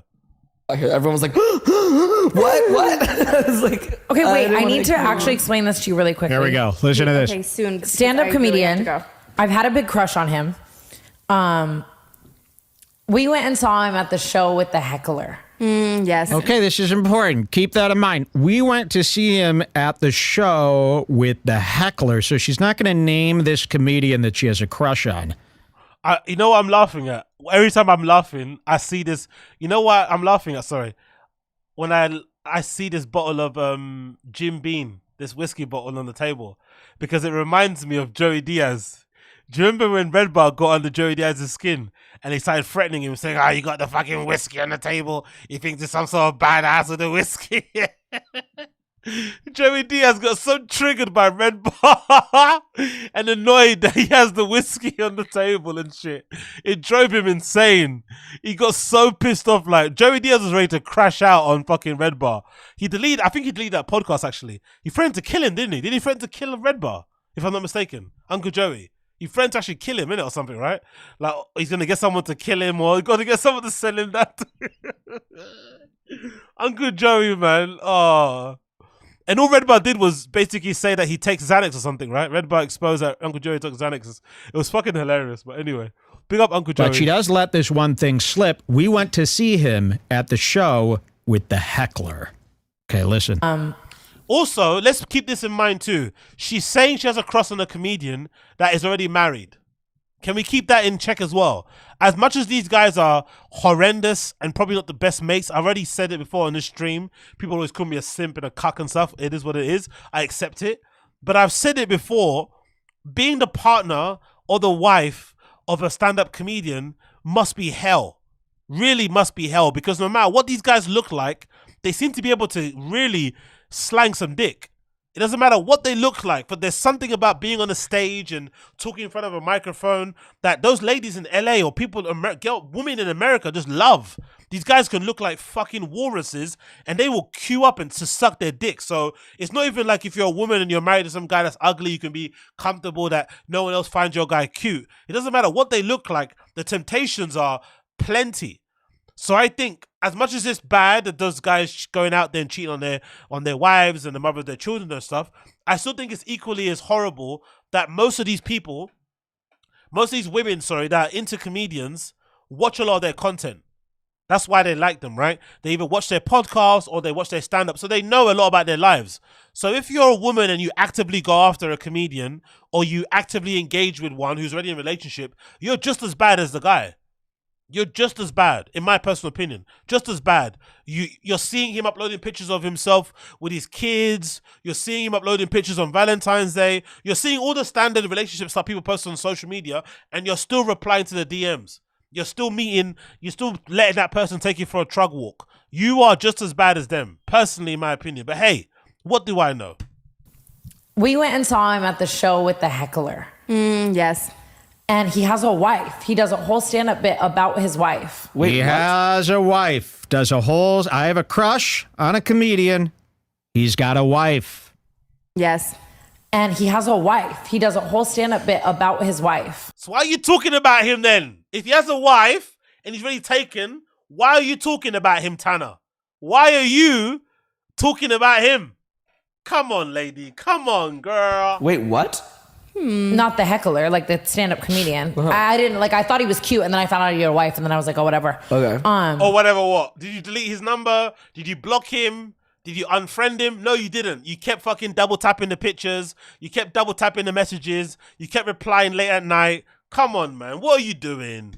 And whenever I post like my hair different colors, like people just come out of the woodworks. I feel like some guys are just not into blonde. Okay, so whenever I post the first trap, I'm get surprised that people reply back. Lols. a couple weeks ago, she had brown hair, right? She was wearing a wig. Yes. Okay. So she said she posted a picture of herself with the different color hair on Instagram. Whenever I post like my hair different colors, like people just come out of the woodworks. I feel like some guys are just not into blonde. So if I post, That's what happened to me when I dyed my hair. All of a sudden, like literally the polar opposite guys were interested in me. And it's so hurtful too, because like it's so hurtful that some guys like me brown and some guys like me blonde. Honestly, I might listen to this podcast, you know. I might start listening to this podcast because these are some asinine concerns. It actually hurts my feelings that some people like me blonde and some people like me with dark hair. It's like, what? Okay, I'm going to listen to you. This is quite fun. This is so dumb. It's actually entertaining. Like sometimes it'll be like my crushes being like, you've never looked better. Like, and then I'm like, the heckler. The heckler did say that to and me. And she debated, literally like rose out of bed and she was like, Amari, I'm going to the hair shop. Yo. What language is this guy talking? He sounds like XQC. What the fuck? Heckler did say that to me. And she debated, literally like rose out of bed and she was like, Amari, I'm going to the hair shop tomorrow. Nah, I don't care. I don't think that's an Adderall thing. I think that's a trend. I don't think it's an Adderall thing. I think that's a trend with some young kids where they speak like that in that cadence. Like, it's not even a run-on sentence. It's like a stream of consciousness. It's fucking crazy.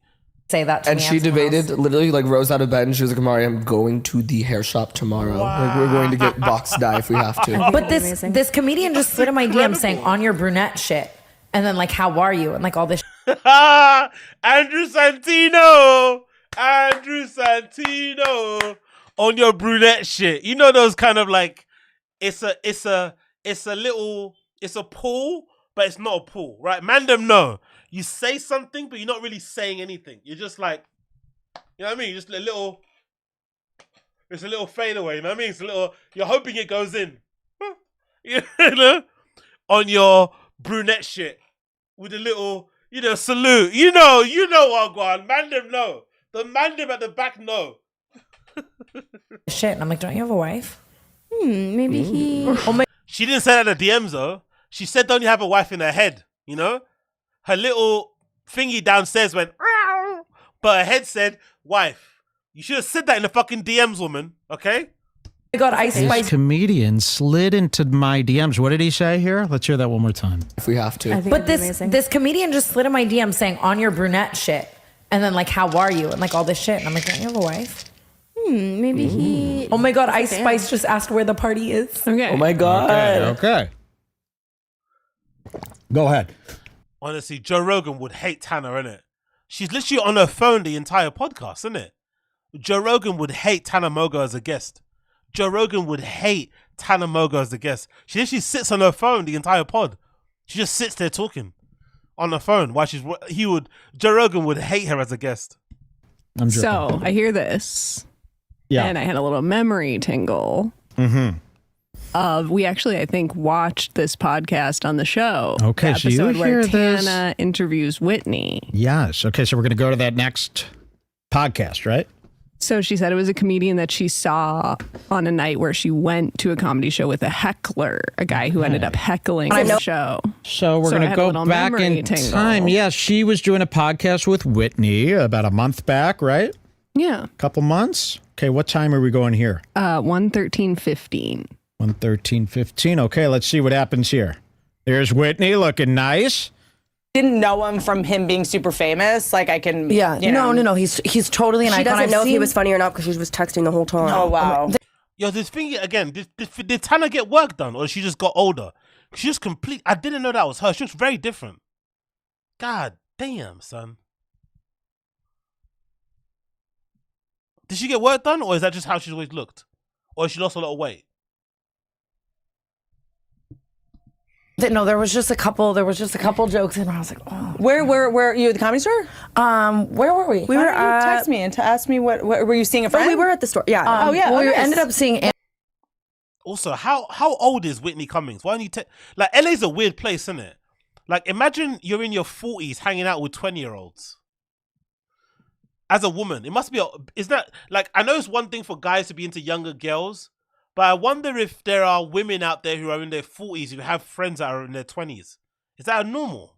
Like, what do you guys have in common? Like, it's a bit strange, no? Or I don't know. Maybe it isn't. Maybe it isn't. I'm not too sure. Plus, if you're going out and you're all single, none of the guys are going to be after you anyway. No? Even if you're a woman on the prowl, surely you want to give yourself the chance to hook up with somebody. The last thing you want to do is be with some mid-20-year-olds. Like, no? That's just doesn't give you a good chance. Like, I don't know. Andrew Santino, is that his name? He's on. He's my buddy. Yeah, he was on. Let's rewind that. Tana's she's slick. You know what Tana said? She was like, I don't know his name, and she said his full name correctly the first time. You know who he fucking is. You want to suck that ginger? No, knob. there was just a couple. You want that ginger sausage? Come on. Well, there was just a couple jokes, and I was like, oh. Where were you at the Comedy Store? Where were we? We were. Text me and to ask me what were you seeing a friend? We were at the store. Yeah. We ended up seeing Andrew Santino. Is that his name? He's on. Is that his name? Is that his name? She wants that guy. God almighty, man. Fucking hell. Imagine the fucking what's that word called? Imagine the pressures of being a comedian's partner and having to compete with this shit. You're an older lady, you've popped out a couple of kids, or maybe you're on your way of popping out one, you're married and shit, and then you're hearing rumors that your husband might be trying to hook up with some mid-20-year-old blondie. It's like, fucking hell, man. Like, there's only so much you can do to your boobs. There's only so much you can do to your face. What else can you do? Do you know what I mean? You're having to compete with a 20-year-old. It's like, fuck. He's my buddy. Yeah, he was on Dave, and I didn't know he did stand up until that night. And he was so fucking funny. Yeah, he's great. He was He's incredible. great. Do you know that? Should we just break this story now? The heckler. It's bad. Yeah, like we. Yeah, heckler. We went with this guy. So you went to see a on the other podcast. She forgets that she told this story. Yep. That they went to see Andrew Santino, and that was the show with the heckler. Oh no! So on the new podcast, she's talking about Santino. I know. The heckler. It's bad. Yeah, like we. Yeah, we went with this guy. Is there any more here? I've always thought this guy was like a very. Anyway, Santino maybe got rumbled. I'm not too sure if that's true. Hoping it's not for him, but I do love the hate boner that REDBAR has for Santino. It's so funny because Santino generally keeps his head down. He stays out of drama. He minds his business. He does his pods. He keeps himself to himself. But REDBAR fucking hates him, and I don't know why. It's so like it feels kind of unnecessary. It feels kind of out of order, you know. Like, but he fucking hates Santino. Because I remember, again, I only discovered REDBAR because of the Santino hate early on. And he hasn't let up on him. So I love the fact that he just keeps on riding him like this and putting these conspiracy theories together, which are looking kind of true. Most likely that probably did happen. So unfortunately for REDBAR, he's gotten rumbled. But in all honesty, he only has himself to blame. Right? Let's be fair. He has himself to blame. If you're gonna cheat on your wife, don't cheat on her with the fucking one of the most famous social media content creators, you know, in fucking LA. Do you know what I mean? That's just a bit wild. That's a bit too much. She shouldn't have done that because eventually she was gonna say something. You know what I mean? Like, plus she's got a fucking podcast. She's known for being messy anyway. Like, Santino should have picked a better person to play away from home with if he needed to be. But hey, hoping it's not true. You know, he's innocent until proven guilty. And then if he is guilty, as the mandem, the defender, I'm just going to say he didn't do it, you know? Santino didn't do it. Santino innocent. Santino innocent. So, this is fucking hilarious. Do you guys see this? Rogan's Halloween outfit. Absolutely crushed it. So this picture at the top went viral a few months ago of this random guy watching baseball who basically looked like Rogan in the stands. And everybody assumed it was Rogan because I guess the woman next to him kind of looked like Rogan's wife, but it's not Rogan, right? So I guess Rogan saw the meme and basically dressed up as the guy that looked like him at that fucking arena thing. So it's a really well done Halloween outfit, I'm not going to lie. Very, very funny, very on point. And for me, another reminder why, even though Rogan isn't the best stand-up in the world, why he's really funny still. And why he's kind of, you know, decent enough nowadays, even though he's gone a bit off the reservations, he can still laugh at himself. He has the ability to be a bit self-deprecating. He has some molecule of self-awareness, and I think this is quite a fun and silly bit of fucking banter, especially for Halloween. So big up Rogan for putting this together. Really well done.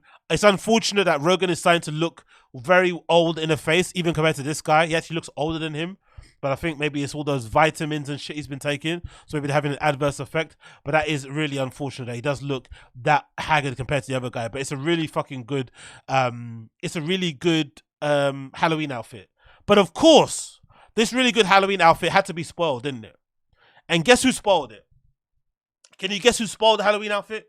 Can you guess who spoiled Joe Rogan's great comedic moment where he's able to poke fun at himself and make a bit of a joke and add some nice lols out there in the fucking content space and podcast space and take all the pressure off and make it all fucking serious? Guess who fucking made it lame? Yes, you guessed it. Big old B Schaub. B Schaub, of course, made that shit lame because he reposted the meme and then added his, like, there's a meme, I guess, around there where people were saying that the woman looked like Brendan. I didn't see that personally. The first time I've seen it is with Brendan. But of course, Brendan posted the meme. And yeah, nice try, we see you. And look at the caption. We find a happy Halloween. Can you imagine how lacking in shame you have to be to do this post? And look at the bottom. Look at the bottom. He's tagged Joe Rogan, young Jamie on the fucking post. Just in case they don't see it, he's tagged them in the fucking post. You're friends with Joe Rogan. He's one of your friends. He brings you on the podcast. You're one of the highest guest numbers on the history of the Joe Rogan Experience. Why are you clout chasing so hard? Why are you so desperate for his approval online? Like, daddy, look at me. Daddy, look at me. Daddy, look. Daddy, look. Daddy, look. So fucking embarrassing. Took in all of the humor, all of the fun out of the meme and made it all about himself. And actually, to be honest as well, whoever made this meme in general, they were actually taking the piss out of Brendan. It's actually an insult. But the guy's so redacted and he loves Rogan so much, he can't actually see why this would look like more of an insult than a meme to, like, laugh at yourself. Like, they're laughing at you by basically saying, hey, that would most likely be Brendan. Brendan would love to be Joe Rogan's wife. Like, Brendan would love to have his face down and ass up and allowing all 5'2" of Rogan to be plowing him from behind. He'd fucking love it. Brendan would actually dress up in drag for Rogan if needed. That's actually the fucking meme. That's actually the joke. But he loves Rogan so much, he can't fucking see that. Awful, awful, awful, awful. Of course, absolutely killed the joke. Deaded it before it fucking arrived. Big up Brendan Schaub. Let's see some of the replies here, actually. Smash. The hair fits you well, Schaub. That was a jump scare. What's your beauty secret? At 42, I shouldn't... If this guy has kids, they should be up for adoption. If this man has kids, they should be put up for adoption. If he has pets, they should be they should be rehoused.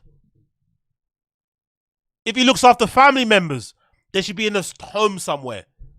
Look at what he wrote. This grown man. At 42, I shouldn't be feeling these feelings. Brendam Schaub, LOL. Why are you adding the LOL there? If you like the guy, just like the guy. Slide into his DMs. Don't add the LOL to act like you're not really turned on. You fucking weirdo. Wood. Stealing more content. I've done worse. Real question, do curtains match the carpet?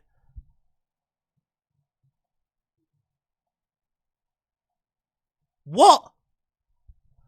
LMAO, Joe's Halloween costume. Wood. Brendan, you look like a runaway drag queen, but congrats because you could probably beat me in a street fight. Yuck! Why are these guys so cringy, bro? Like, have some pride. Where are your fucking nuts? What are you doing, bro? Like, sucking him off in the comments. Ugh. Say what you want about B. Schaub, but he seems like the most authentic... Okay, this is a troll. The most authentic podcast outside of JR. Okay, cool. Joe's definitely the man in that relationship.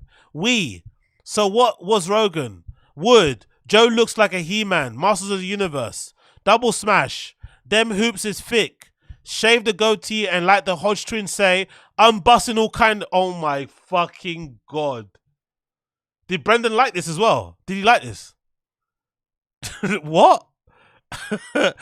I'm busting all kind of nuts. Who liked this? Can we see who liked it? We can't see who liked it. But whoever you are, sir, you deserve everything in life. I hope you find somebody to look after you and to care for you the way you care for Brendan. Because, wow. Okay. Wow. Wow. Yeah. What more can I say there? What more can I say? What more can be said? I'm not really too sure. Let's leave it there. Oh, this is really funny. Did you guys see this? So I've been watching it I've just started watching, actually. I'm about 45 minutes in. The recent episode of the Joe Rogan Experience featuring Elon Musk. And it's funny because at the beginning, they start talking about the Cybertruck. And I think, no, Elon pulls up to the Rogan Experience in a Cybertruck, and he starts talking about, you know, the Cybertruck and special, you know, basically when it's going to come out and blah, blah, blah. And Elon reveals something quite cool, that they're planning to do a promo video on how the Cybertruck is bulletproof, right? Except for the glass, but the shell is basically bulletproof. And they're basically going to do some sort of like, you know, gangster mob movie thing where they're going to have people, you know, standing out, you know, away from it with machine guns, all type of guns, and kind of firing bullets in it, whatever, going crazy. So it sounds really cool. So Elon Musk tells Joe it's bulletproof. And then Joe in response says, can it withstand a bow and arrow? And I'm like, so I'm not too sure if he was trolling or if it was like a planned scripted thing they wanted to do. But regardless, they wanted to test it straight away. They cut and they went into the parking lot where the car was, and Joe hit it with a couple of his arrows and shit. And yeah, that's what you get. And I love it because people on the sub are basically hypothesizing that now he's definitely 5'2", because I think the car itself from the bottom to the floor is about 6 foot, and they're able to deduce by using algebra and whatever else, right, that Rogan is most likely 5'2". That was a fucking hilarious part of it, but that was the picture that you see here. Rogan attempting to pierce the shell of the Cybertruck using some bow and arrows and shit. But it looks like it's absolutely bow and arrow proof because it actually has to be bulletproof, right? So it makes a lot of sense. Yeah, bulletproof cars, so big up them. Then, of course, we've got Halloween outfits courtesy of Brendan. I'm surprised often by how lacking in shame and pride this man is.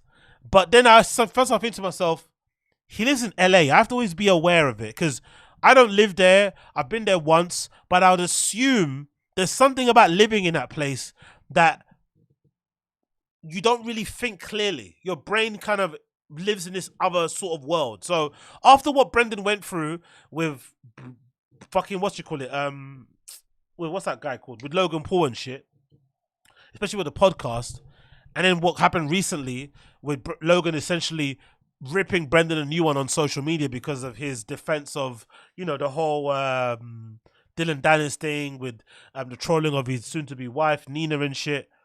You'd assume, or it would be fair to say, that Brendan and Logan aren't on the best of terms, right? You'd assume so because of what they went through publicly. Like, Logan kind of read him a bit, right? He kind of went in, tore into him, basically called him an idiot.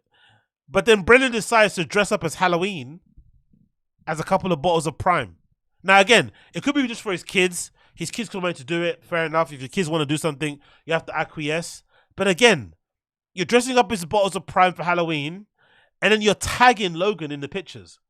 I didn't even know that was a thing, to be fair, until I seen how clout heavy and, you know, attention seeking Brendan is. I didn't even know people actually did this on fucking Twitter. I know it's a thing on Instagram, but I didn't even know people go out their way to tag people and to tag the fucking people in the pictures, you know, underneath here officially. That is so embarrassing, bro. Honestly. There's nothing more embarrassing than this, because you think to yourself, like, again, considering what he's gone through with Logan, that embarrassing podcast where Logan really, I think, was kind of unnecessarily mean to him.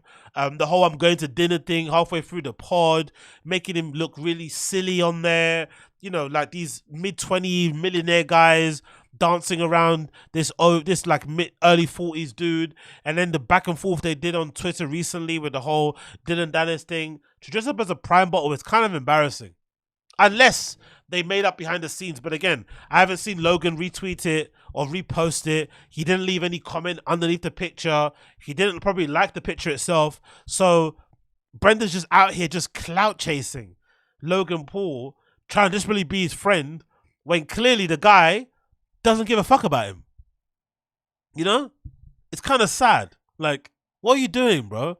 Surely there's no amount of fame in the world. And again, maybe I'm not the best person to talk about it because I don't really have famous friends and I don't live over there, so it's probably different.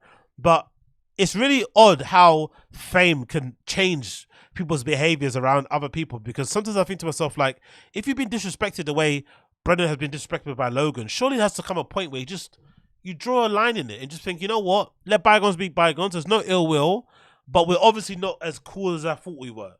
So there's no need to do all this sort of stuff. Like, this is kind of gross. Like, it's a bit like, what are you doing? You know? Really? What are you doing?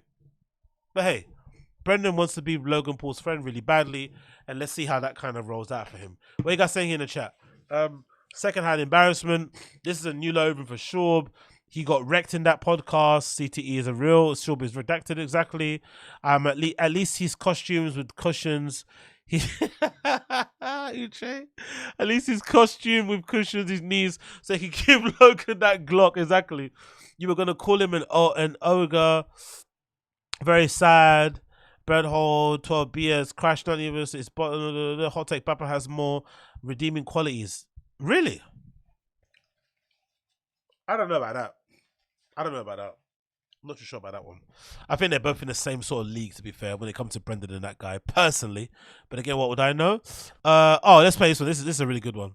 So let's get to some clips here. Get some clips. So again, big up to find the kids over there, guys. Look at this one.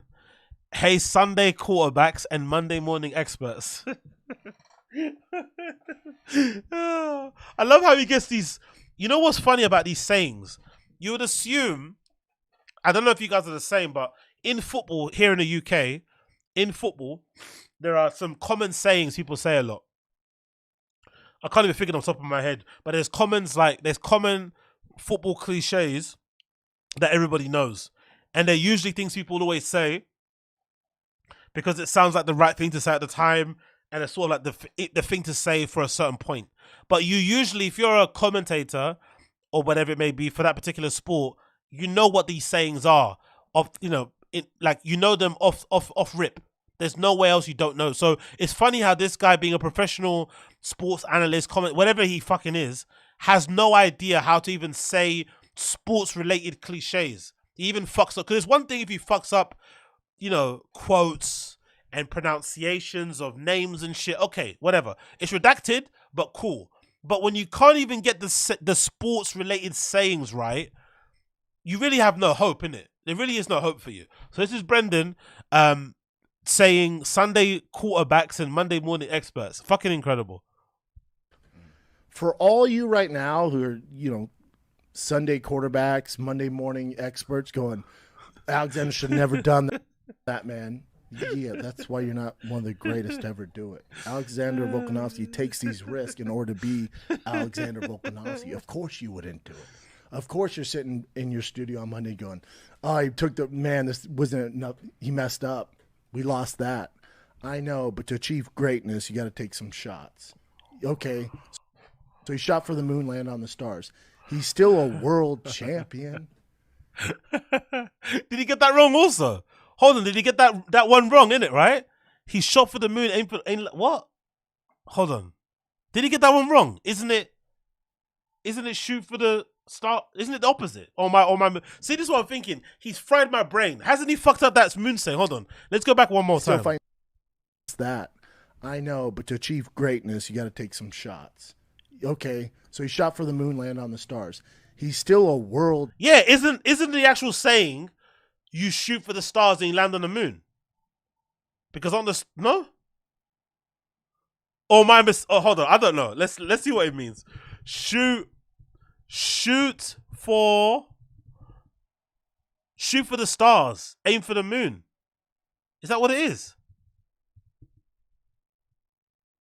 Shoot for the stars simply means to aim high. Exactly, because stars are farther away than fucking the moon is.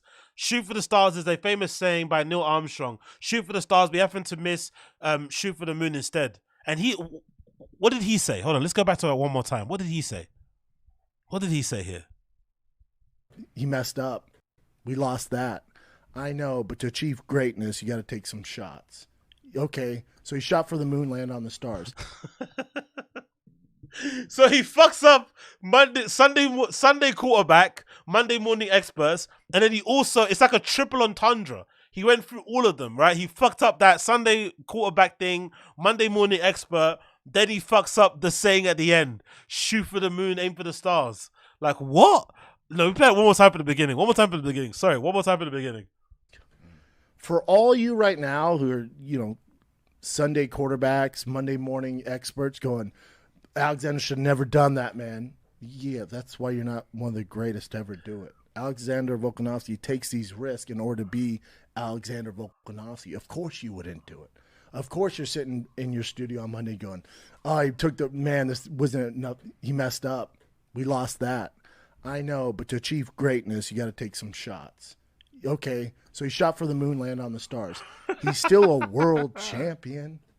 It's kind of crazy, isn't it? I just love how smug and how assured he is and everything. Like, sometimes there is a beauty in being redacted because you honestly don't know how dumb you are. When you're actually redacted, you have no idea how dumb you are. You have no idea the limits of your intellect. You have no idea. Whereas I'm always constantly doubting myself, second guessing myself, questioning my decisions, questioning my fucking, my intentions, my methods, the way I deliver things. Like, I'm always in my head about things. But this guy he just goes. He just fucking goes. There's a beauty in being fucking redacted. Honestly, people don't really see it because it sounds kind of insulting, but there's something about being redacted where you look at yourself thinking, I'm fucking amazing. I'm fucking amazing, mate.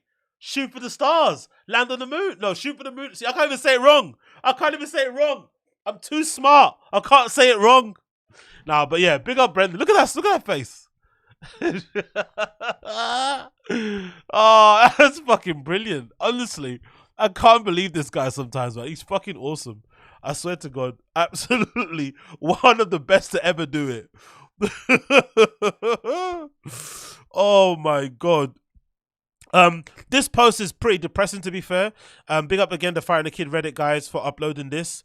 But this is probably proof that maybe things have finally caught up with Brendan when it comes to bookings. Because I've said before that I'm not really too sure how the comedy bookings things works, because for some reason Brendan keeps booking shows but then cancels them last minute, but then keeps getting shows again at the same place, when I know from my experience of booking kind of DJ shows and shit and whatnot, if you have a couple of bad gigs or a couple of bad parties where no one turns up, usually that's what puts you in bad stead with the venue and with the bookers and stuff, and most likely they won't give you another chance to put on the show because they kind of think it'll be a waste of time because you can't get anyone to come out and pay for tickets and stuff and make it worth their while. So I'm always surprised how Brendan keeps getting second, third, fifth chances at these places when it's clear he's not selling tickets. But I guess now we are seeing evidence, of this via this post on the Fire the Kids sub. Look at this. This is from a comedy club. Where is this? In Nashville, right?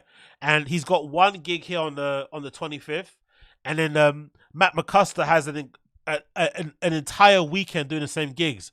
So it looks like maybe the consequences of cancelling shows so often and not being a draw, as Brendan will say, are finally starting to catch up with him because he's only getting offered these 1 days, you know, doing one show instead of doing an entire weekend and doing 2 shows, or doing 1 show on a Friday and 2 shows on the weekend. He's not getting those same gigs anymore. That's the painful side of things. So it's probably a little bit depressing that is basically happening because I guess his touring schedule must be really fucking light now, isn't it? That's a really sad thing about it. And again, only himself to blame because for the longest time, oh what? Am I blocked now from reaching the site? Oh no. Do you think they blocked me? I can't check it out anymore. I've been blocked. I've been blocked, man. Oh shit. I've been banned from checking out tfatk.com. I can't check it out no more. Fuck, you know, what happened there? Let's reload it. Let's see. Maybe I can't check it out. Maybe they banned me. Maybe my IP address has been banned. Shit. That'd be hilarious if true though. Right? No more tickets for that black cunt in the UK. No more tickets for that black cunt in the UK. Let's see. Is it working? No. What's happening? Come on. Let's give me tfatk.com. Come on, man. tfatk.com. tfatk.com. tfatk.com. Okay, cool. It's not working. Fair enough. I guess I've been banned. I've been banned, mate. Live and direct. You see that? You see I got banned. I got silenced. They're always silencing us, man. They're always silencing us. Fucking hell. But anyway, it's looking bad for Brendan. Unlucky for him, I guess. Hopefully he recovers. Hopefully he recovers. Next clip here. Let's play this one. What's it called? Zannies. What's this one about? I've not seen this. This is called Zannies. And it features... Is that Jeff Dye? Isn't it? That's Jeff fucking Dye. What's he doing out here? Did he get recently fucking arrested for a fucking DUI? I love how he's just acting like it never happened. I'm not going to lie. That's actually a good way to kind of counteract all the controversies you go for in life. Just act like it didn't happen. Do a Lizzo. Just pretend like it didn't happen. Just keep living your life. DUI, I don't care, I don't care. You know, like big up Jeff Dye. Let's see this clip. Zannies. Let's see what this is. I'm an addict. So he's an addict from a Well, I knew he was an addict, yeah, but he was working on it for a long time. Yeah, There he came on the reunion of Friends, just hammered, just blitz. I was like, this guy's awesome. This guy Oh, are they talking about the Matthew Perry, right? R.I.P. to him. Why does Brendan always do this, by the way? He did this with he did this with what's his face, with Norm Macdonald when he passed away. Unfortunately, he started mentioning about how he was a degenerate gambler and all this shit. Like, why does Brendan do this? He does a habit of whenever a celebrity dies, he always has a habit of like weirdly dancing on their grave. Like, why are you mentioning all these bad shit? Like, they passed away. Just say your fucking condolences and keep it moving. Just be a gentleman. Like, why do you have to kind of mention all this shit? Like, oh, he fucked up, he's a drug or that. What? Like, bro, weren't you addicted to Adderall just the other day? He should have more sympathy with someone like that because didn't he have an addiction just the other day with Addies himself? Strange guy, man. Yeah, I was like, this guy's awesome. I'd kick it with this guy. It made me like him more. But yeah, so he had not like any illegal. And also, isn't Jeff Dye technically an addict himself? Isn't that why he got the DUI? So you got 2 functioning addicts poking fun at one addict who unfortunately passed away, who's infinitely more famous and probably made way more money than these 2 combined. Have some respect, man. Come on, man. Surely there should be some kinship and understanding between addicts. Of course, like, we've been through the same thing. We understand the struggles.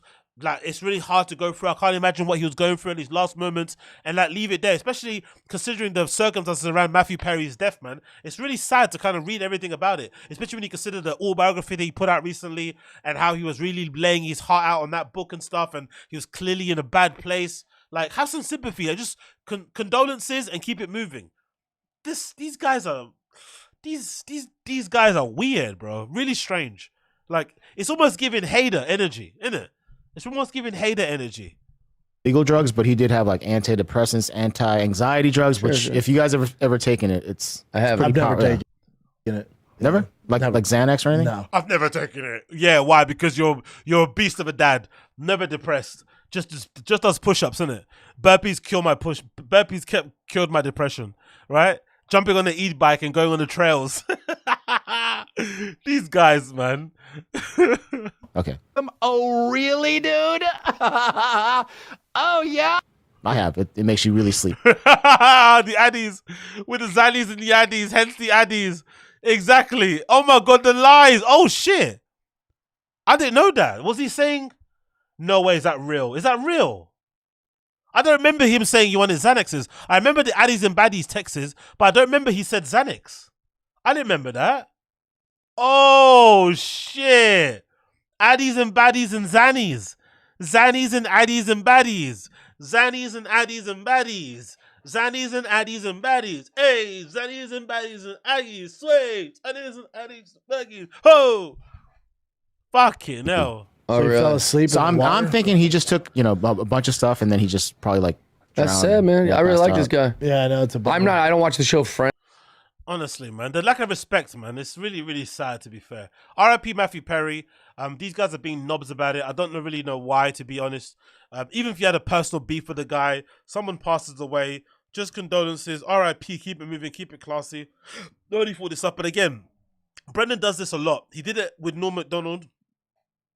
With Norm when he passed away. He started mentioning everything about his gambling and shit. I forgot who else did it as well recently. He's very odd with certain people when I don't know why it is. Maybe it's a projection thing. Maybe it's an insecurity. I don't know what it is, but it's a strange reaction to have to somebody passing away from something that you can maybe relate to. You know, it should be like a sobering moment of like, oh shit, man, that's really bad. It's really troublesome. I can't imagine what he was going through, but I've been like, there should be a little bit of a sobering, I don't know, relation. I don't know. Whatever. R.I.P. Matthew Perry still. Another one. Why would a professional want to get feedback from their audience? Okay, cool. What's this clip? I guess this is from, what's it, Jeff Dye again talking. Let's see what this is what I'm saying. Get it done, and then you're watching. I know you're a big baseball fan. Yeah. You're watching the World Series. Oh, I don't even think we should talk about it. Last time I did Golden Hour, and I'm still at a part in my career where I'm like, all right, let's just see the comments, see if anyone's talking. Why'd shit. you look at comments? I'm still. Honestly, man, this fear of comments that this guy has is so fucking bizarre. It really is. It really is at this point, because you're never going to convince people that don't like you to like you anyway. So you may as well just service the fans that do fucking like you. It doesn't really matter. You've heard it all before. You know what they're saying about you. There's nothing new you're going to read there that's really going to crush you, you'd imagine. It's not that deep. But he keeps building it up as if it's some sort of like scary devil drag. Like, relax, brother. Like, it's not that serious. Like, what do you expect? You're not very likable. Like, it's not that difficult to figure out. If you don't care, don't care. Keep it moving. Service your fans. Like, he's so worried. Like, even telling guests that go on your show not to read comments. Like, weird. Like, they can read comments whenever they're doing their own show, but when they do your show, they can't read the comments. Like, okay.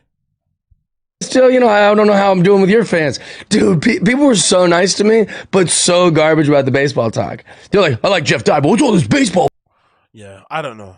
I don't get it personally. I think it's so odd. He's made it way bigger of an issue than what it is. Yes, I know some of the Fire and the Kid subreddit guys can be mean. I know some people on social media can be mean. But I think at this point, he's probably heard it all. There's nothing that this guy has not heard about himself from fans. So if that's the case, grow up some balls and suck it up. It's not that deep. It really isn't that deep, honestly. Please, for the love of God. And he clearly still reads comments anyways. He's a liar. I don't read comments. Yes, you do. We see you. It's impossible not to read the comments anyway. You're on social media, bro. How can you not read the comments? It's such a weird lie anyway. Anyway, whatever. Next clip here. Went full redact. Let's see what this one's about. Fuck, look at Eric Griffin. Not to be mean. Not to be mean. Again, not to be mean. Not to be mean. But he's one ugly fuck, innit? If ever there was motivation for you to go get some money or to have a good career so you could have your, have your little white picket fence and a wife and a baby, he'd be the guy. Because this guy is fucking butters, bro. Like, this is an absolute 1 out of 10. Like, look at him. Look at those arms. Look at his face. Like, never done a single push-up in his life. Never done a single, fucking dumbbell curl. Never missed a meal. Look at that. Jesus Christus. Absolute lard bucket, bro. He's literally built like a bag of semolina. Like, look at him. Look at him. Fucking hell. He's like the male Amy Schumer, like in face and shit. Actually, I think Amy Schumer might be actually prettier than him in the face. I'm not gonna lie. Amy Schumer might be cuter in the face than fucking Eric Griffin. Legit. Amy Schumer might be prettier in the face than Eric Griffin. Fucking hell. Anyway, let's play the clip. And it's like, so I'm like, I don't know what, dude, look in my eyes here, not these eyes. I'm looking dude. at these eyes. This guy's looking at me like, isn't that monster that eats kids and shit?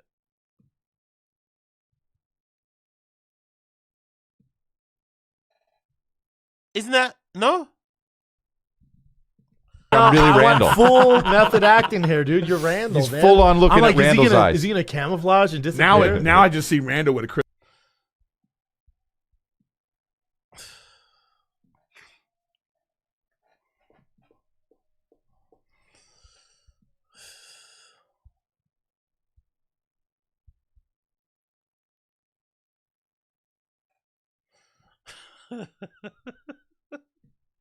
Why would you pick this outfit? And this character of all characters. There's something about, I wonder if like, do you know when they say like in true crime series, when serial killers towards the end just want to be cool, they start purposely making mistakes. They start purposely not being careful. They start purposely being very brazen and start committing their crimes like, you know, during the day, in the open, CCTV and shit. You know, there's usually there's that process where before they're about to catch a serial killer, where they get a little bit too, you know, confident and cocky and shit. It's like they almost want to get caught. I wonder if Chris D'Elia's in that kind of phase, where he's like, he's letting his nuts hang in a way, you know, subconsciously speaking. I wonder if this is what he's doing. Because it's a weird choice of an outfit for Halloween, isn't it? Or something like a Chris. Don't you think? And then with the girls and the vlogging thing with the tattoos. What do you think? Something's going on there, isn't it? These dark art psychos believe in karmic retribution too. So yeah, exactly. There's something here. I don't know what it is about it, but I'm just thinking to myself like, why would you pick this outfit of all outfits? And this character of all characters? Why? Considering what you've been through. Why would you do that if you're Chris D'Elia? Do you actually want to get caught so you feel like there's some justice in the world? Are you trying to flex your muscles and show that there's nothing that can stop you and that you're untouchable? Like, what are you doing, bro? Like, why would you bring this level of attention to yourself? Don't you know what the connotations are with this outfit? Or do you just not give a fuck? Or is it you was not thinking about it? I wonder what's going on here because it's such an interesting choice of an outfit for Halloween. Huh. Justice for Jenna Ortega. Big up Teju. There's something going on here. I don't know what's going on here, but it's very bizarre, man. It's very, very bizarre with these guys. I don't know what the deal is, but yeah. I guess Chris doesn't give a fuck, innit? He's letting his fucking nuts hang in that regard. Let's this is a good one. Look at this title. The Reverend. Great movie, never saw it. Let's see what he's saying here. Is he gonna say that phrase he likes to say? Whenever Brendan gets something wrong, a phrase or a word or a movie, whatever, he just gets it wrong, he'll say, what do you call it? It's like, maybe what do I call it? What it's actually called. Not what do I call it? Like, you know, what is the name of the fucking movie, the correct name of it. Let's see what he says. Let's see if it says that word or that phrase. And he started to be like, well, I guess I gotta die. Did he die in the Reverend? Reverend. He almost did. The What do you Reverend. call it? Well, the Revenant. Oh, that's what he said. Yeah, he did say, what do you call it? One more time. And he started to be like, well, I guess I gotta die. Did he die in the Reverend? Reverend. He almost did. What do you call it? Well, the Revenant. And what I call it? The Reverend. But you know what movie I was talking about, right? Yeah, man. Then shut up. All right. I acquiesce. Yeah, when he's paying your bills and he's cutting your checks, you basically have to acquiesce. But that is a crazy way. Again, like, how do you mispronounce Reverend. Let's see that one more time. He started to be like, well, I guess I gotta die. Did he die in the Reverend?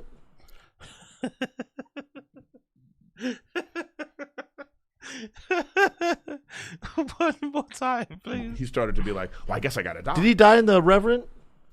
Reverend. He almost did. What do you call it? Well, the Revenant. The Reverend.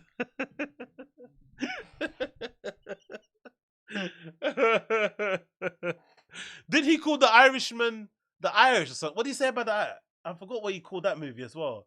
Oh man, honestly, the fucking guy's incredible. And what I call it? The Reverend.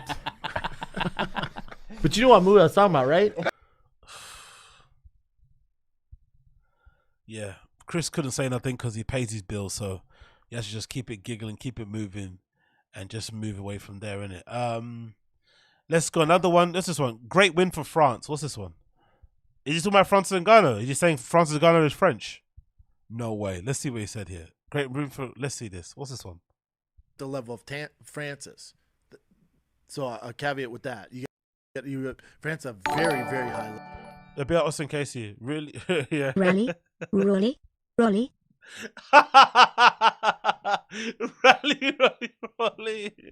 Rally, Rally. I'm gonna have to get that clip up again. Rally. I'd be so offended if I was from there, man. Rally! Like, bro, shut the fuck up, man. You're scaring the hoes. Like, shh.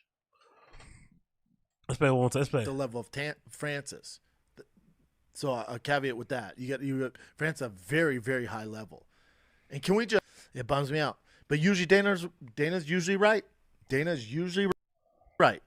Here. Oh, come on again with the dick sucking with Dana, man. Relax, bro. Fucking hell. Yay. He missed it. Major miss. Biggest mistake of Dana White's career. Biggest mistake of Dana White's career. What? Not re-signing anyway, whatever. Because now France and Ghana, you got to realize, no, they see a skill set, they're all on board. France can make $100 million, I bet you, by the time this is all said and done. 30. Damn. And then with sponsors. What?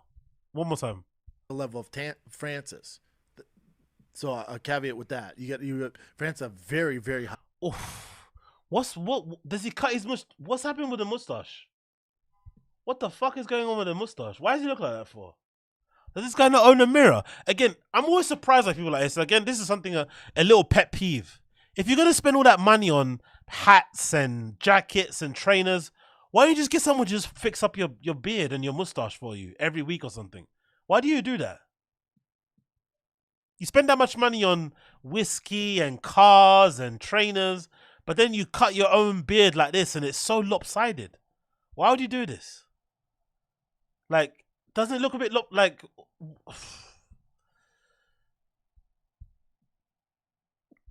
Anyway, let's play it again. Let's see what he's saying here. Come on, play. High level. And can we just? It bums me out. But usually Dana's usually right. Dana's usually right. Here he missed it. Major miss. Biggest mistake of Dana White's career. Biggest mistake of Dana White's career. Because now France and Ghana, you got to realize, no, they see a skill set, they're all on board. France can make $100 million, I bet you. They call him France. Okay, cool. We said France. He was in France. Says Francis. Gotta love it, mate. Oh, fucking hell. France and Ghana. Gotta love good old France and Ghana, innit? Good old France and Ghana. Moving on. Let's actually... Oh, let's do this. Yeah, let's do this one. Have you guys seen this? This breaking down the Gringo PAPI. Let's watch a bit of this. This is actually... I've seen a little bit of it already, but this is really good. What's this YouTube record? The Bachelors of Music. So big up the Bachelors of Music. Let's play this actually. It actually looks pretty decent. Assessing Gringo PAPI. It's actually going to be quite good. Oh, fucking hell. Gringo PAPI, mate. Absolute winner of a fucking comedy special. So it's called Brendan SCHAUB'S The Gringo PAPI Explained by an Expert. Let's play this. Hello YouTube, my name is Miles Anderson. I'm a professional joke explainer, and today I'm watching the special The Gringo PAPI by Brendan Schaub, who is a stand-up comedian and one of the best stand-up comedians working today. Here we go. So already you can see he's got a really big dedicated fan base. They're outside of Jimmy John's here by sort of this large business park up by the highway. The lineup's going around the block. There's lots of parking out there you can see, a couple spaces missing, which means that a lot of his fans probably took the bus to get there, which is so cool to see that his fans, you know, they come. Isn't that kind of, isn't there some racist overtones of that by saying all of these Hispanic people took the bus to see Brendan Shaw perform? I've always been curious, actually, why does Brendan have such a large fan base with like Mexicans and shit? Do you think it's because of his wife? Why do you think Mexicans like Brendan so much? Because he doesn't embrace Mexican culture. He doesn't speak the language. He doesn't speak highly of the country. He doesn't really like the food. There's nothing about him. I wonder why they seem to like, you know, gravitate to him so much. Oh, yeah, I should have known. I was thinking, okay, cool. Yeah, it's an LA thing, isn't it? Yeah, true.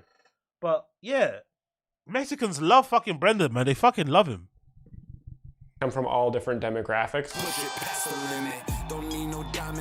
They're very excited to see the show. Here he comes. If Brendan was actually funnier, he could actually be quite big in the black scene as well, I think.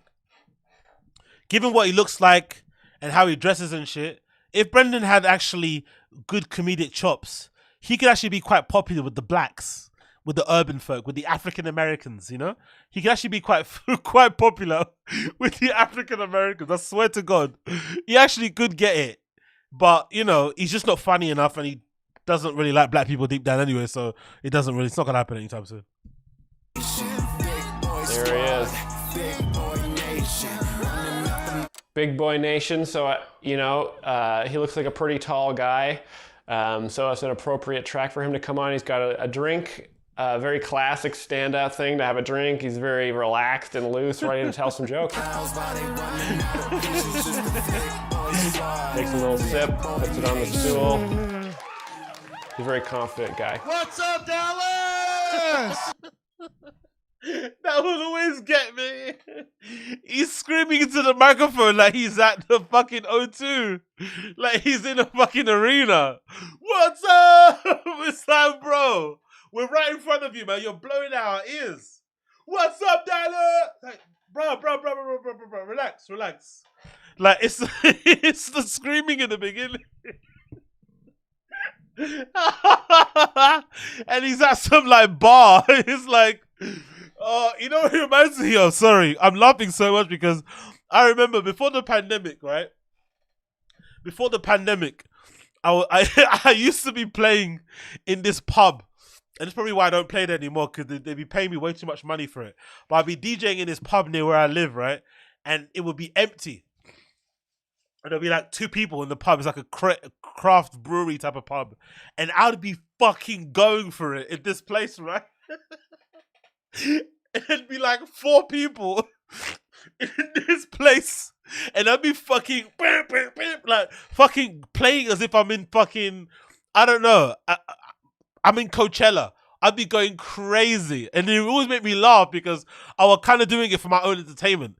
Because no one was there anyway, I thought, fuck it, let me just make it fun. And I swear to God, I was fucking playing some loud, heavy shit in this fucking craft brewery pub.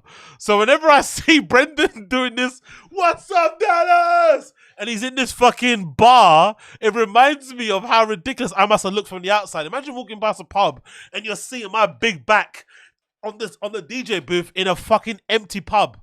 Do you know what I mean? Where all the bartenders are like, it was so empty, I'll be playing, and the bartenders will be like on their phones, just like browsing social media, and I'm there like playing, like going fucking crazy, as if like I'm in an arena somewhere. Oh, fucking hell. I love Brendan, man. They're in Dallas, Texas. Oh. Okay. So I guess Jimmy John's is the comedy club in Dallas. God. Look at you guys. I'm not used to this. Dallas a little different. There's some ladies in the crowd tonight.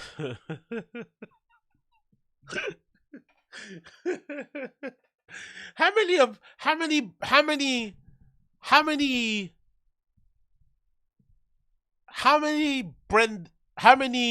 I'm sorry, I said that so many times now, sorry. Do you think Brendan has ever fucked one of his fans' girls before? Because that's some down dirty shit. Like, do you think he's ever done it before? Do you think he's ever fucked one of his fans' wives and shit? Or they've voluntarily offered up their women for him, like in fucking tribute. Like, I love you, Brendan. Take my woman. Like, that is some grimy shit. That is some grimy shit. Oh. I am not used to that. Going after the women 18 to off 36 the top. bros. That's what I specialize in. It's a real cockfest usually at these things.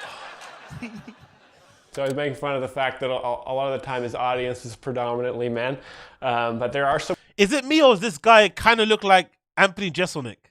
He kind of has these mannerisms in his face as well. Or am I bugging? Or am I just making sure all white people look the same? Does he have a little bit of Jeselnik vibes for you? This guy? A little bit? Jeselnicky in the face? Some women there tonight, so that's funny. I don't mind it though. I'm the bro whisperer. That's what they call me.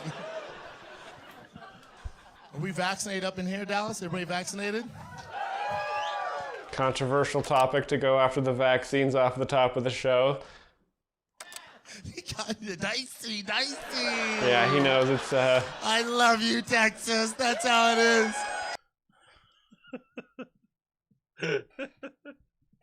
You know what I've always thought?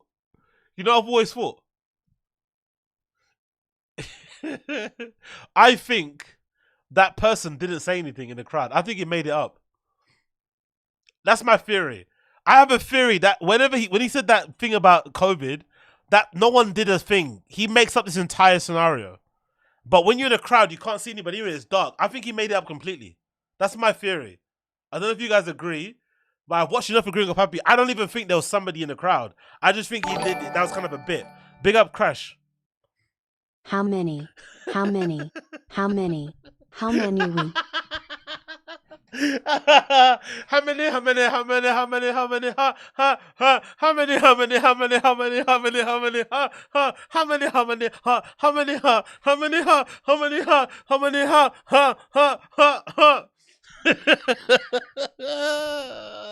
Dicey. How many dicey you want?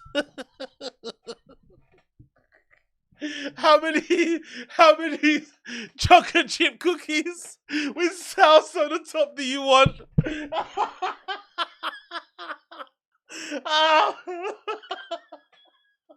How many? ¿Cuántas? Oh shit, ¿cuántas? Oh my god. How many chocolate chip cookies? Oh.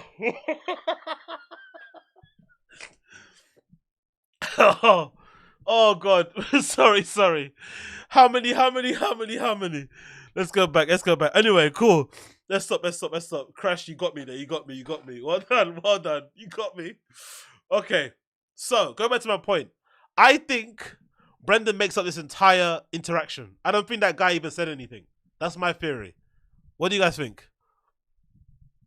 Dallas, everybody vaccinated? Controversial topic to go after the vaccines off the top of the show. Dicey. Yeah, he knows it's I love you, Texas. That's how it is. So he's obviously a very skilled comedian because going after a topic as controversial as vaccines can be risky. So let's see how he's going to land this one. I love it.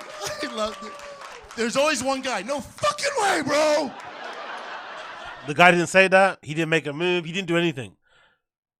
He made up the entire interaction. That's my theory.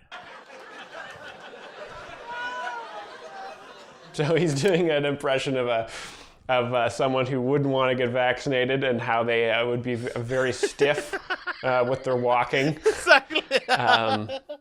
People, they're loving it. That needle's not touching this. I don't know how he's keeping a straight face, man. Honestly, I don't know how this guy is doing this. I don't know how he's doing this semi-seriously. I don't know how he's doing this semi-seriously. Like, big him up, man. He's got bigger resolves than me. He's actually... Fucking temple daddy. As he says that, he's taking a nacho, dipping in nacho cheese. Oh, my bad, Mr. Whole Foods. My bad. Okay, so he's got... I can't believe this guy put this shit out, man. Honestly, Brendan. And it honestly makes it funnier when you find out that he honestly thought this special would get him to theaters. That's what makes it even funnier. He was under the thinking this special would be the special that would take him to propel him to fucking selling out theaters around the world. That's why he booked the whole European UK tour, sort of like a pat on the back tour for doing so well. That's how delusional this guy is. He actually thought this stuff would be good enough to garner a massive fucking fan base and get people to buy. Like, I don't know. Like, I wish I could be this delusional, man.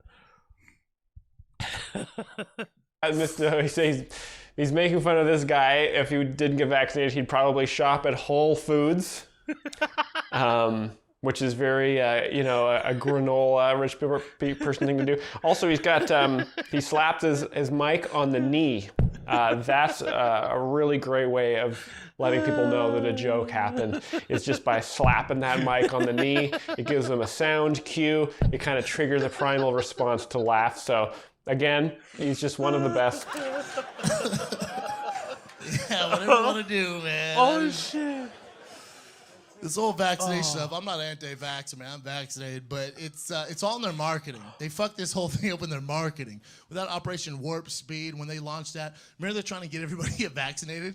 And they're like, yeah, go to Krispy Kreme, buy a dozen donuts, get vaccinated. Like, the fuck? That makes sense. Fat people are like, hell yeah, fuck this.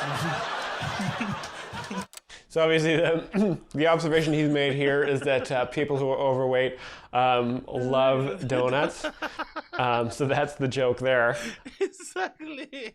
It was so you know what's so random and dated about this? Because this is around the whole like Johnson & Johnson time, right? Because I remember that being a thing. Krispy Kreme's was making an incentive. Basically everyone was doing their little promo run to get people vaccinated. So COVID jokes are already dated, right?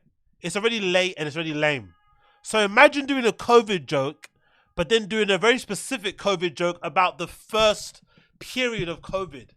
Like you're doing early COVID. Like COVID jokes are already they're already dead. Then you're doing COVID jokes about stuff that happened in the beginning of COVID. It's like, bruh, like, honestly, this guy's sense of humor is fucking wild. Like, including this joke in the special is insane. Is insane, really, to think about it. Because it's so dated. It's unreal. Very good stuff. It's so confusing. I remember I called my mom. I was like, hey, mama, are you getting vaccinated? She's all, I wasn't. And then, you know, I love donuts. And fucking...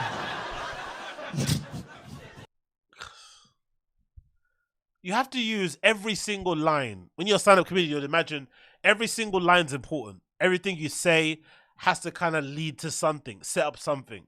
That's just a waste of a sentence, isn't it? You called up your mum and she's, so what? Your mum is fat now. What? Huh? Okay. So he's calling his mom fat there. You remember the first dumbass that messed it all up for everybody, scared the shit out of from getting vaccinated? Remember that idiot? He was all over the news stations. The first moron to get that Johnson & Johnson. Clearly a meth addict. They just, nobody checked into his background. Remember that? They put him on the news. He's sweaty as shit. He was on all the major broadcasts. He's like, holy shit, dude. Yeah, I got it done. I got that Johnson & Johnson, bro. I don't feel good, bro. I can't stop sweating, bro. I feel like I'm growing wings, bro. So I don't actually remember this character that he's talking about here, the meth addict character. I also haven't observed that meth addicts have one eyelid come down, But obviously, this is a character he's creating. Is like a surreal comedy that he's doing here, which of course is a big hit with the crowd. They love it. Brendan Schaub is one of the more gifted physical comedians out there, along with his well-written premises and jokes. So I'm excited to see where this is going here. I'm gonna lay low for a little bit on the vaccination. I'm just gonna. Remember that moron? It's all in marketing, man. Like, they need to hire just a dime piece actor we've never heard of. Just blast them all over the news, right? Just somebody who's fine. Get them on there and just put them all over the news, all over the nation. Like, yeah, dude, I got the Johnson & Johnson. I feel pretty good. I feel great, actually. If I'm being honest, one side effect, I just want to be up front with everybody. Goddamn dick's down to here. Just Also, not that it matters as well, but he does stutter a lot in his, like, we all do it. It's hard to speak live on stage, I'd imagine. But when you're doing your special, you really should rehearse a lot of your bits. It should just be sharp. You shouldn't be stumbling over your words and stuttering and mashing whatever words together. And he does that quite a lot in the special. I didn't really realize that until I watched this little reaction thing. He does mess up a lot of his, he's all like stuttering. He's like, bro, take your time. It's your special. You're on stage. They're there to see you. Take your time. Take a breath, take a minute, go through it slowly, and you're fine. But he literally, it's like he's rushing through to get home quickly or something. It's super odd. See, that's a really good punchline, because I knew that's what he was going to say just before he said it. And so it's very satisfying when you can guess the joke before it's over. It's nice. It makes you feel very smart, which is really great. And one of the things I like about Brendan Schaub's comedy is that you always kind of know exactly what he's going to say. It's very similar to jokes that have been made before. So it's super, super nice to know that he's a real master of a predictable stand-up. It's too much. And the crowd loves it. You'd have a line of bros at CVS just like, just trying to do my part, man. Just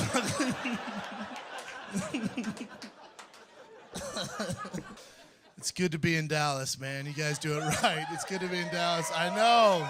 Yeah. Yeah. There's a reason I decided to shoot my special here, man. You guys just give me so much love. I absolutely love Texas, man. Yeah. And Texas loves Brendan Schaub. Also, not to be a stickler, but if you're gonna open up your comedy special and go, "What's up, Dallas?" Why wouldn't you do this little love for Texas tag at the end of that? Why you do it here? No, isn't it a weird place to put it? Like structurally, if you're gonna start a special by saying "What's up, Dallas," surely you just tag at the end of it. Oh, I'm so happy to be doing a special here. I love this place. Honestly, you guys are fucking wild. You guys are fucking crazy. This was my safe haven when COVID was around. I was going fucking stir crazy at home with my family, and this is the place where I come to where you guys don't give a fuck about COVID, right? Am I right? Fuck mask, right? For pussies, right? Like, you'd go from there. You wouldn't like do this weird bit about COVID and then start talking like it's a strange order to put your jokes, no? Like, it doesn't even make any sense. I haven't touched a mask since I touched down. It is fantastic. LA is not like this, y'all. LA is North Korea with a beach. It is fucking... But they give us Wi-Fi, so that's cool. What? I never got that bit of the joke. North Korea with a beach, okay, somewhat funny. But they give us Wi-Fi. Surely you'd say, but at least we have good food. But we also have good food. Or something, right? But at least we have I don't know. But we have a fucking, but at least we get Chick-fil-A. We have an In-N-Out. Like, you do something like that. You wouldn't say, like, Wi-Fi, no? Because the joke would be like, they eat crickets and bats over there. You'd say, yeah, at least we have burgers. At least we don't have to eat bats or something. I don't know. We don't have to eat tree, but whatever. Something along those kind of lines. It's an odd thing to say, no? Wi-Fi. Like. Yeah, a bit of hyperbole there. California is not quite like North Korea. I don't know if you guys have... I don't think anyone has escaped California with a body full of worms as they get shot as they try to cross the border. It's not quite the same, but obviously Bringing up North Korea is very funny when you're in Dallas. This guy is such a cunt. He's so condescending. That was good. He's so condescending. I swear to God, that was brilliant. Locking us back down. I can't go through another lockdown. Straight up, the Schaub household barely made it through the last one. We eked our way out of that last one. We did not do well with it. Also, Dallas, my lockdown's different. I got a 5-year-old and 2-year-old. Parents know what I'm talking about. I would rather. Bro, man, you should have put some ice cubes in his mouth to get that tongue swelling down, because that mush mouth sentence, like, what was that? Sounds different. I got a 5-year-old and 2-year-old. Parents know what I'm talking about. I would rather do anything else than be locked down with those fucking demons 24/7. Oh, I hate my kids. We're not even locked down. My girl was fighting with me the other week. If we get locked down, we're fucked. She was fighting with me. Oh, he's got that same voice inflection with the beans toast, with the bean cheese, no? Everything to eat. Bean cheese, right? It sounds the same. It's that voice, same voice inflection. Everything to eat. Bean cheese. Look, listen again. Fucking demons 24/7. We're not even locked down. My girl was fighting with me the other week. If we get locked down, we're fucked. You know, he's got that same way. He's prepping you for that. Everything to eat. Bean cheese. She was fighting with me. Fucking Fauci, Delta, Mask. What are we going to do? I was thinking to myself, oh my God, my life would be so much easier if I was just gay as shit. So he's making fun of how his wife sounds, like kind of a meh. I think that was the first genuine laugh. He couldn't believe it, innit? My laugh would be better if I was. It's like, what? That got him. That actually caught him off guard. It would be so much easier if I was just gay as shit. So he's making. He couldn't comprehend what was going on. He's actually confused. Like, what? Okay. See, Brendan breaks everyone's brain. He breaks everyone's brain. He's like, what? Why would the gay thing? What does that have to do with the anyway? Like making fun of how his wife sounds, like kind of a meh, which was like a really popular style of comedy back in the 1950s. So he's kind of hearkening back to the golden age of stand-up here by making fun of how his wife is an annoying nag. And also that his children are demons. So he's kind of a classic comic in that way. Not a lot of comedians are doing that these days, but Brendan Schaub is obviously very different. Classic comic. And the crowd absolutely loves it, especially the men. If I was locked down with the bros, Dallas, quarantine with the homies, you know how much more fun we would have? Oh my God, dude. We'd like play video games all day. We'd work out. At night, we'd fuck each other. This guy was all, what the fuck? No. It's so rehearsed, isn't it? It's so cringy. Like, I just realized it, right? Look at this. He knows exactly what he's gonna do, innit? Hand in the face. Like, it's so fucking... He thinks he's... That's the thing about Brendan. He thinks he's killing it now, man. Oh, man, this is so horrendous. Look at this. The hand over the face. All day, we'd work out. At night, we'd fuck each other.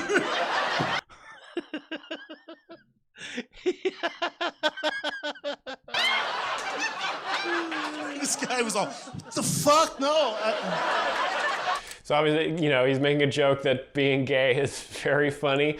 Again, this is more of a 1990s style comedian that would do a joke like that. Again, he's just sort of hearkening back to that age of stand-up. Really cool to see here. The crowd enjoys it. I mean, the thought of two men having sex is just absurd. So that's really the crux of that joke there. I thought we were gonna play video games, bro. Sorry, man. I love that. No, fuck no, I'm not into that, dude. I don't want to be locked down with you anymore. I just... What are you gonna do, bro? You're bored. He's laughing at his own jokes. Something you...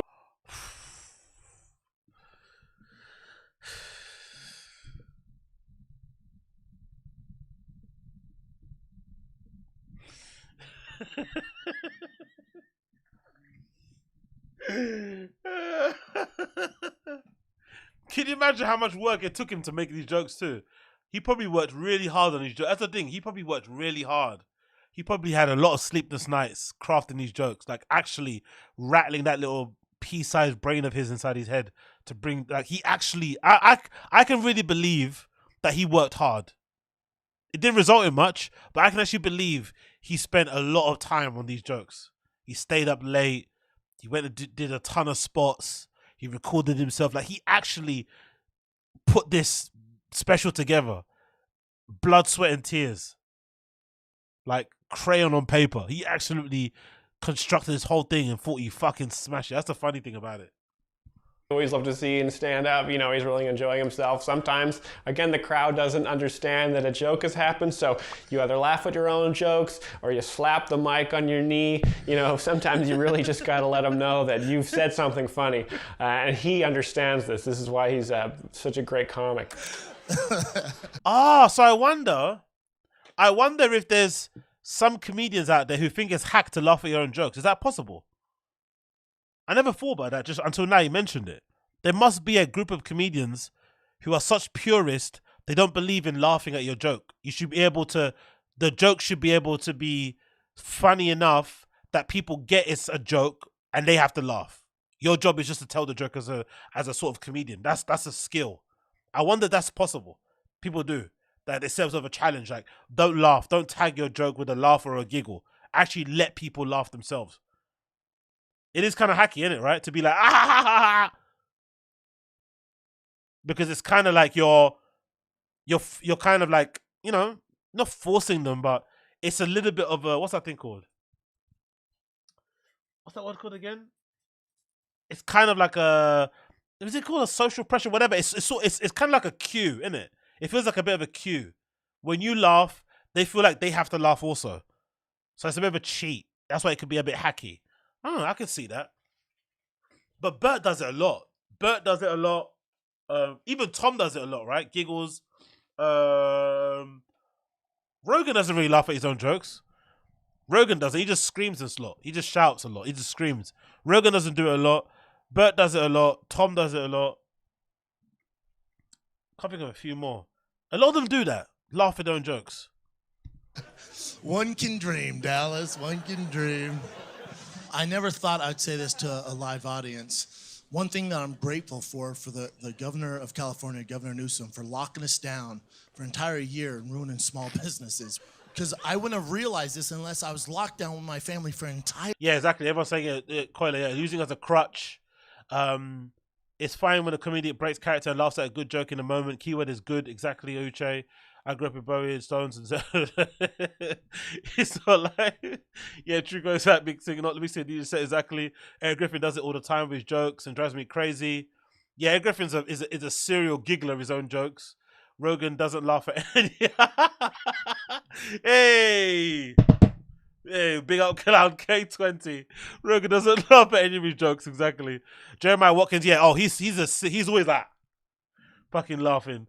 I don't think it's a rule, but as a comedian, you should avoid it. Yeah, exactly. It's a bit of it's an easy thing to do to get a cheap laugh, like to laugh at your own jokes. That's probably why I have to give Anthony Jeselnik a lot of credit, because he's deadpan and he doesn't laugh.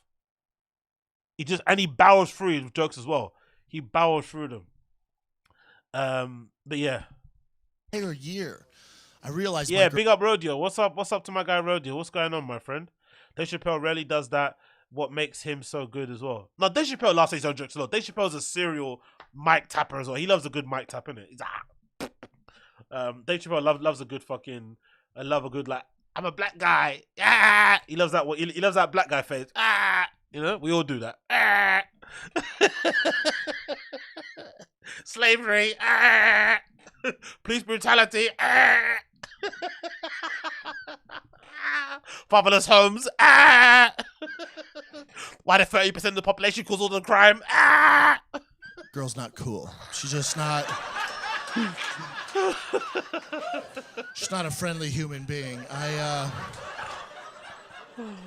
married a goddamn rattlesnake. Dallas, she's like. This mic. So the joke is that he hates his wife again.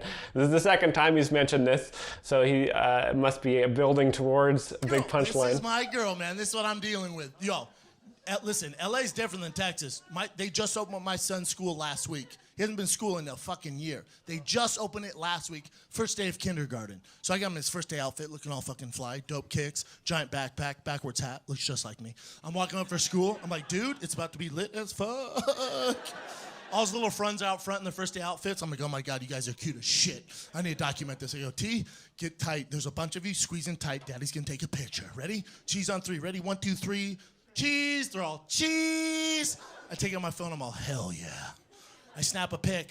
I text it to my girl. She gets it. She looks at it. She goes, crop out the uglies. Resend. What? Excuse me? So Brendan Schaub is making it clear that his wife is the real monster in the relationship, which, you know, I don't know if is necessarily funny unless he's kind of getting towards something later on in the special. But he's just kind of he's building sympathy with the crowd. You know, he's really wanting the crowd to like him and hate his wife, which is, again, kind of something a master craftsman does. When you've got that stage time, you've got the power to sort of shape the narrative. And so the more people like you, the better they're going to be with understanding your jokes and giving you that applause break. I said, you're in a group chat with other parents, dumbass. Oh, okay, so that was the punchline. Is that she? Look how cocky. Look how smug he feels. Yeah.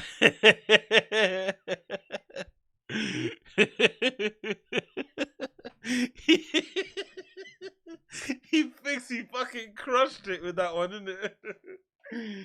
And they're in a group chat with the other mums. He thinks he crushed it. Oh, we all need a bit of Brendan confidence in our lives, man. We all need Brendan confidence, I swear to God. Look at him. Exactly. He thought I'm him. He thinks he's him. And she's like, and I'm like, and the crowd's like, and the woman's like, and the addies are like, and the 18-year-old is like, oh shit, and then Chin's like, Cat's like, George is like, BGL.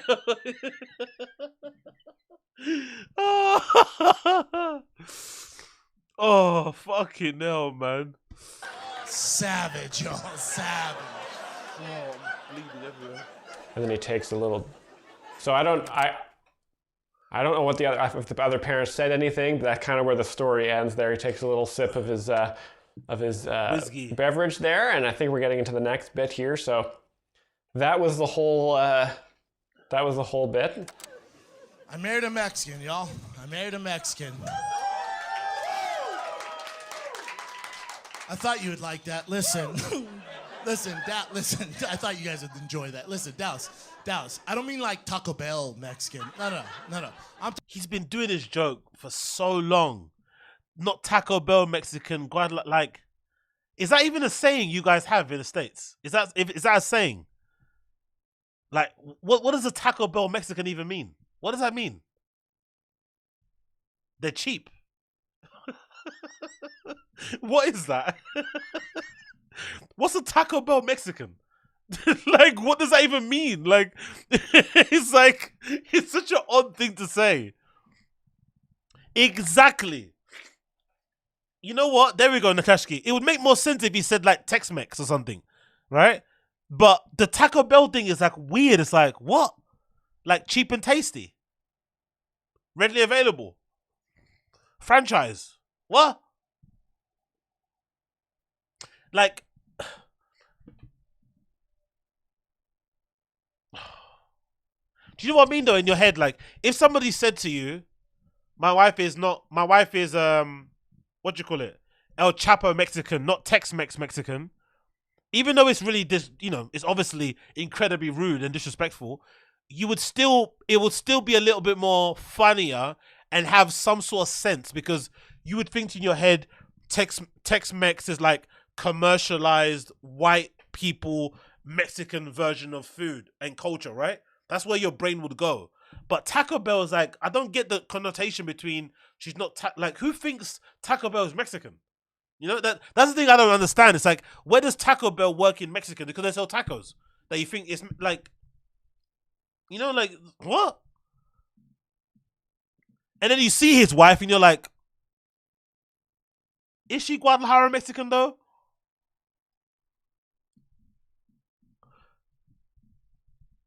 I don't know.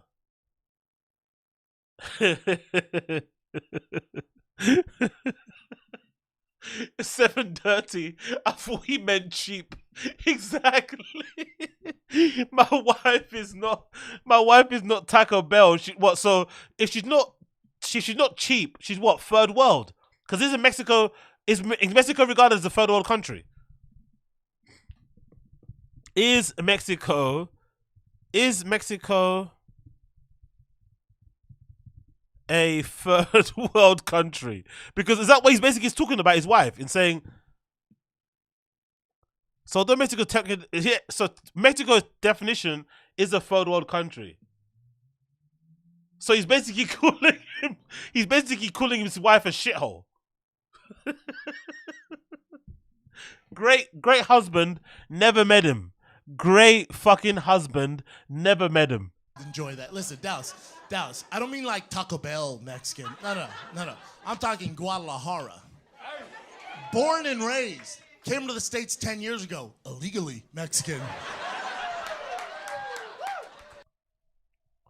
Also, what do you think this is about? What do you think this is about here? What do you think? Do you think... Who's that guy that shot that woman? Who's the woman? What's his name again? Who's the guy that shot the lady, unfortunately, on a film set? By accident. What's his name again? You guys know in the chat. Who's the guy that shot the lady at the film set by accident? What's his fucking name? Actor guy. He got away with it somehow. Yeah, Alec Baldwin. Do we think Brendan's like Alec Baldwin, where his wife told him that she was born in Guadalajara, Mexico, and that she came to the country illegally when she was 10, and he believed it, when the actual truth is Brendan's wife was actually born in LA. She did an interview with some like site before people tore it apart, but basically she told this interviewer that she was born in LA. She's born and bred there.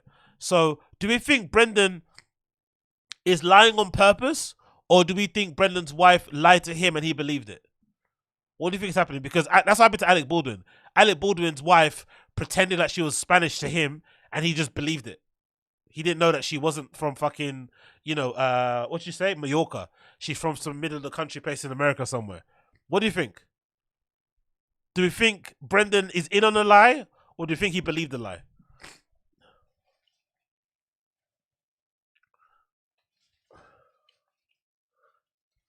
Oh God, I'm leaking everywhere. I'm laughing so much at this shit. Joanna was born in California. Exactly, yeah. She was born in LA. I think like Baldwin, he will end up shooting and killing.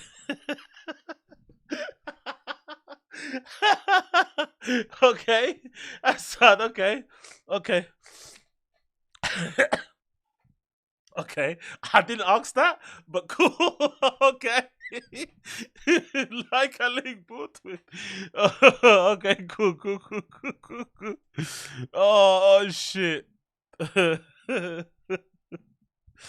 Oh. It's 10 years ago, illegally Mexican.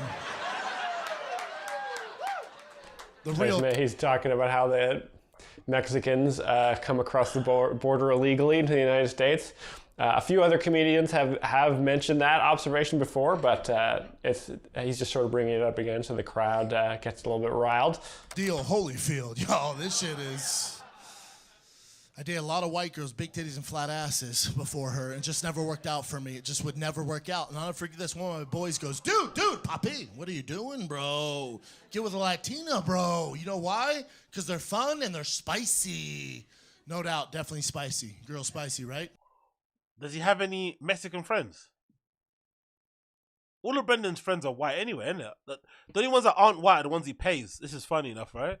The only friends that Brendan has who aren't white are the ones he pays. So press X for doubt at this alleged Mexican male friend who told him to go for Mexican women. It's like, all right, mate. All right. Girl spicy. You know what spicy means? They're ass. Paprika. Definitely spicy. Girl spicy, right? Girl spicy. You know what spicy means? They're assholes. That's what that means. This nigga. Honestly, imagine him looking at you like this at in the stage. You're sipping on your fucking you got your little your little espresso martini, and he's giving you that. You're gonna laugh, innit? You're gonna laugh. You're like sipping your little martini on a date, and he's like laughing, like you're like, what?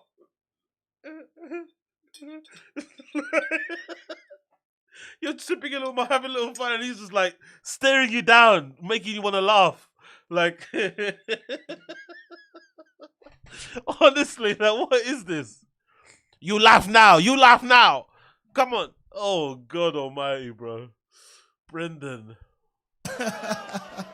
Kenny's laughing. Man. He's laughing at his own stuff, showing that he's enjoying his observations. And the crowd loves it. Dude, when we first got together, she was cooking authentic Mexican food 7 nights a week. I'm not used to this. I was like, what? Fajitas every Wednesday? Fuck yeah. No, dumbass. Not fajitas every Wednesday. Real Mexican dishes, y'all. Real shit from the motherland. I'm talking. Surely there's a joke in there for like, it was Taco Tuesday every day all up in my house. I know, something really crass like that. Why did he say fajitas every Wednesday? Why don't you just go for the easy? If he's going to start doing COVID jokes, let's do a Taco Tuesday joke. Just go, yeah, hell yeah, it was Taco Tuesday every day up in that bitch. Why not? Why did he go for fajitas Wednesdays, by the way? Strange, isn't it? Fajitas every Wednesday. Is that a thing in America? Do you guys have fajitas on Wednesdays? Fajitas every Wednesday? Fuck yeah. Fajitas every Wednesday? It even sounds like a long day. Just say Taco Tuesday every day. Fajitas every Wednesday? Fuck yeah. And I love this kind of like, I love this sort of like effeminate gay thing he does when he performs as well. What's this all about? I'm not used to this. He kind of gets all zesty and sassy on stage. Why does he act like that for? When he's not like that in person. I was like, what? Fajitas every Wednesday? Fuck yeah. Like, what is that? What is that, do you think? That whole like zesty, do you think he's one of those guys that thinks when you're zesty, it's like you're automatically funny? It's like a guy putting on a wig. It's like, or it's like that meme of that girl putting the frozen chips on her head. Oh my God, she's so crazy, you know? It's that kind of meme, isn't it? It's a really odd thing, isn't it?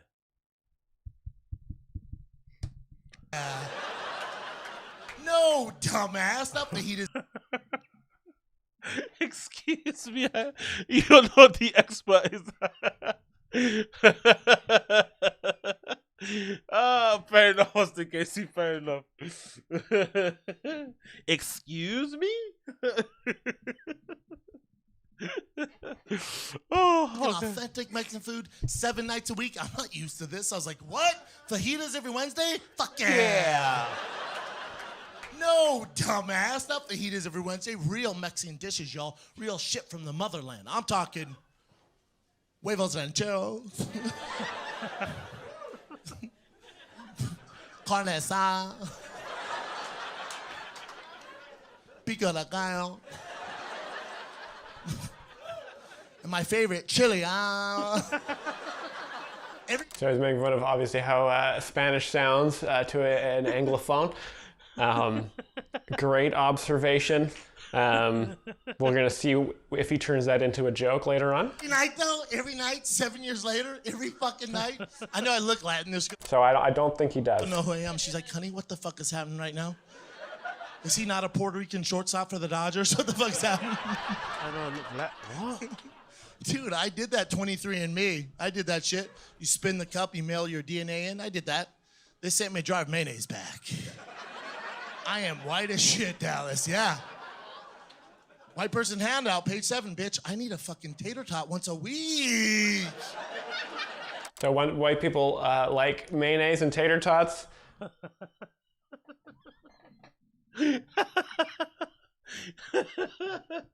Actually, what is a tater tot? I don't know what that is. What the fuck is a tater tot? Is that like a? I'm assuming it's some sort of like potato. What's a fucking tater tot? What the fuck is that? ¿Qué es tater tot? Tater tot. Oh, I didn't know what that was. What is tater tot? Why do you call it that? A tater tot. What's a tater tot? A tater tots is a grated potatoes from the... Why do you call it a tater tot? That's such a weird name. Tater tots. Oh my god, man. Oh, how many do you get in a serving? What's a normal serving of a tater tot? Is it like 6 or do you have to have 12? What's a normal serving? How much? How do you buy these? By the 6? By the 5? What's one serving of tater tots? How many is it? How many tater tots do Americans eat? Fucking hell! Americans consume 70 million pounds of tater tots. You motherfuckers are fucking gigantic. 70 million pounds of tater tots you guys eat every year. But how much is in a serving of a tater tot? What is that? How many do you get like in a box? You get like 6? You get 20 tots, 12, 8. Holy shit, bro. Fucking hell. 12. 9 pieces. God damn, bro. Tater tots. You motherfuckers, man. Fucking hell. And I'm assuming they come in cheese as well, right? You have cheese inside them, ham and shit. I'm assuming they stuff shit inside them, right? Fucking hell. Look, all these white hands. See, only the whites, the Caucasians. Is there like black tater tots? Do they exist? Let's see if there's black tater tots. Is there such a thing? Tater tots black. Does that exist? Black people. Let's see. Do black people eat tater tots? Oh shit! There are. Oh no!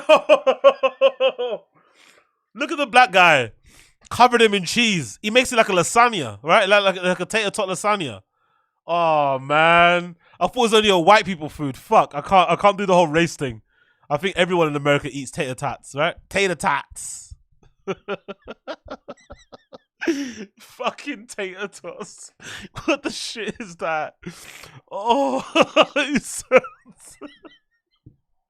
tater tots and mayonnaise. Oh my god. Tater tots, too hot to handle.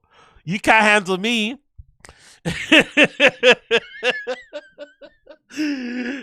Handle with caution. Tater tots.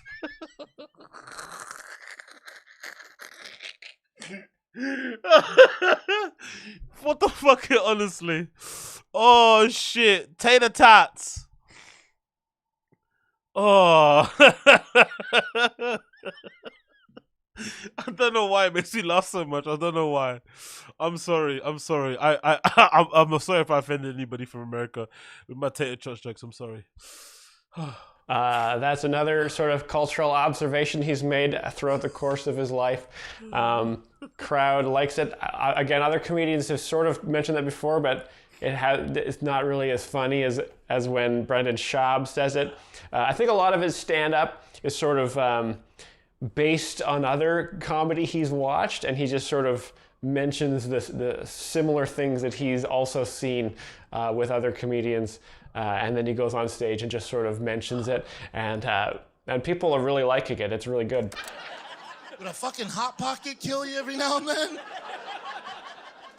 Every time dinner would come, I'm like, oh, does she really think beans go with every goddamn meal? Is she serious? She for real? Every time dinner would come, like, does it ever occur to her? Maybe Brendan's not trying to shit his pants tonight. How about that? Fuck. Occur to her.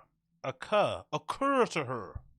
Big applause break. So sometimes if you don't have, if your joke doesn't really have a sort of really a lot of humor to it, you can just say shit his pants really loud, and people in Dallas will just give it right up.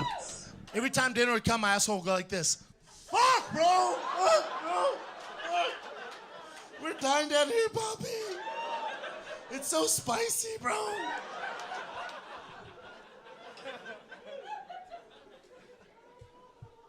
So that was the impression of his butthole was the punchline there.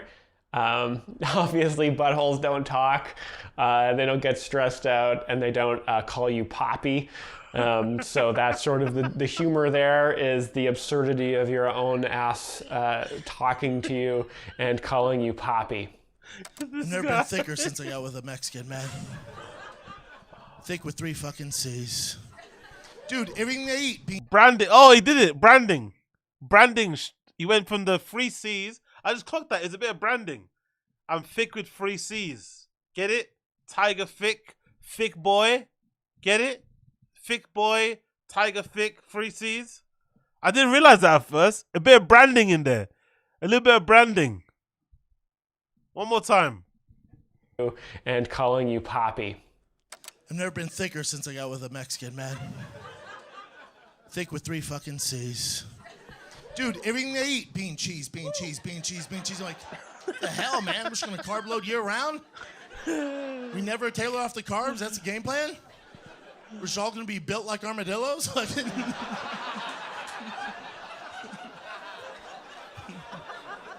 Now, that's very funny to say, built like armadillos for carb loading, because I would think, you know, he probably mentioned the fattest animal he can imagine.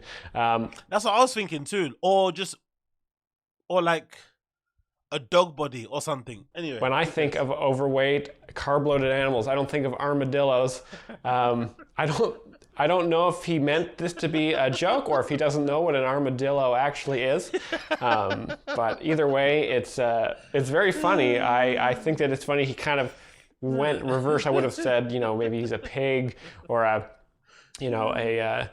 walrus or something you think of as fat, but he just says an armadillo, which either means he meant to say that as very, very funny, as a bait and switch, or he actually doesn't know what an armadillo is. Fucking hell,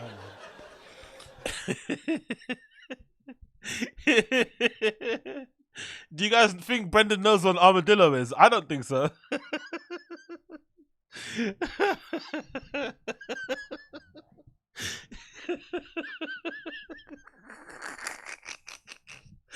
He doesn't know what an armadillo. He just used it because it sounded clever. He just used it because it sounded clever. Look at that face. He doesn't know what an armadillo is. He has no idea what an armadillo is. Not a chance, isn't it?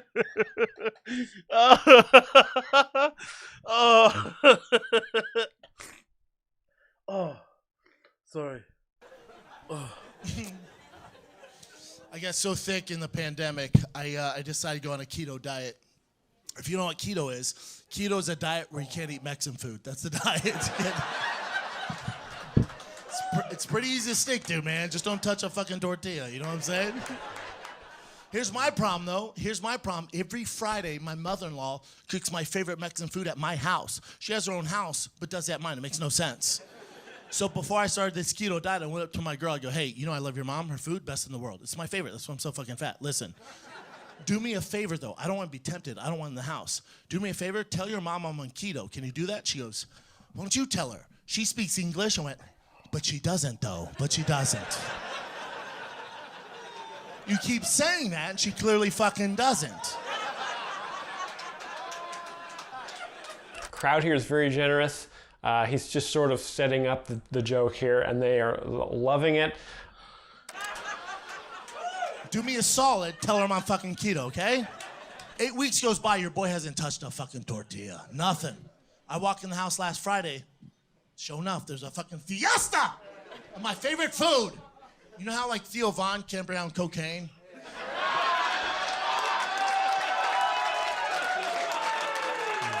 That's hacking it. That has to be the hackiest of all hack moves. Mentioning your famous podcast friends in your comedy special. That has to be up there with the most hacky shit ever. Right? Has to be. My good friend Bert Kreischer, my good friend Tom Segura, my big pal my pal Bobby Long. So was it Bobby? What's his fucking name? What's his fucking name? Bobby what? What's his fucking name? Why am I forgetting his name? What's his fucking name? Bobby. Why's his name escaping me for? Bobby. Bobby Lee. Bobby Lee. Sorry, Bobby Lee. Not Bobby Long. Bobby Lee.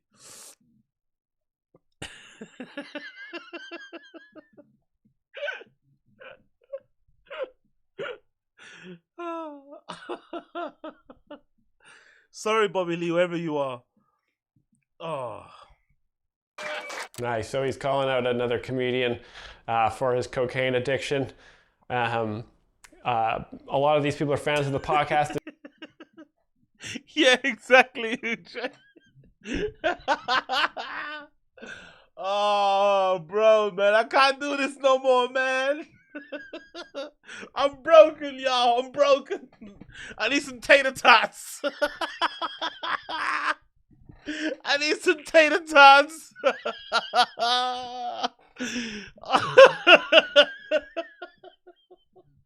I need some tater tots. Give me a serving of tater tots. Oh. Bean cheese tater tots. How'd you fucking order that at a bar with a straight face?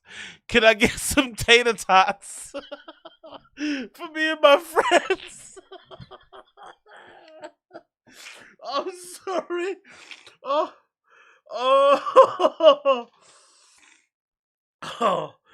my eyes. How do you order that stuff?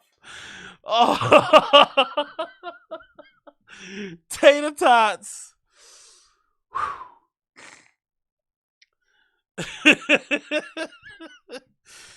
Oh, my head is hurting, man. I don't know why I'm laughing at this so much. They're sort of fans about of all the behind-the-scenes stuff that he works on, and so mentioning any kind of that sort of podcast universe is obviously going to get a big round of applause from this crowd. You know how like he struggles with cocaine? Like if there was cocaine on the table right now, he'd fucking snort it from right field. You feel me? God bless him. I love that fucking dude. Okay, you have to, if you're gonna mention Theo, just leave it at that first bit. You know, mention the joke. You know how Theo can't be around cocaine? That's how I'm like with fucking nachos. Say that and leave it there. Don't keep fucking digging in. He has to, from his nephew. Like, come on, bro. Cringe. That's how I am with fucking pozole. I see it, dude. I will fucking take it to the snout. I can't be around it. I see it, I eat it. So I walked in, I go, Mama, you know I love, Mama, what are you doing? I know you know, I'm on keto. I know you know, somebody told you I'm on keto. She goes, mijo, bueno, ándale, mijo. Cabrón, look, cabrón. Ándale. Arriba. Oh. If you know, you know. Ándale, arriba. Oh. If you know, you know. All my hip hop heads in the chat.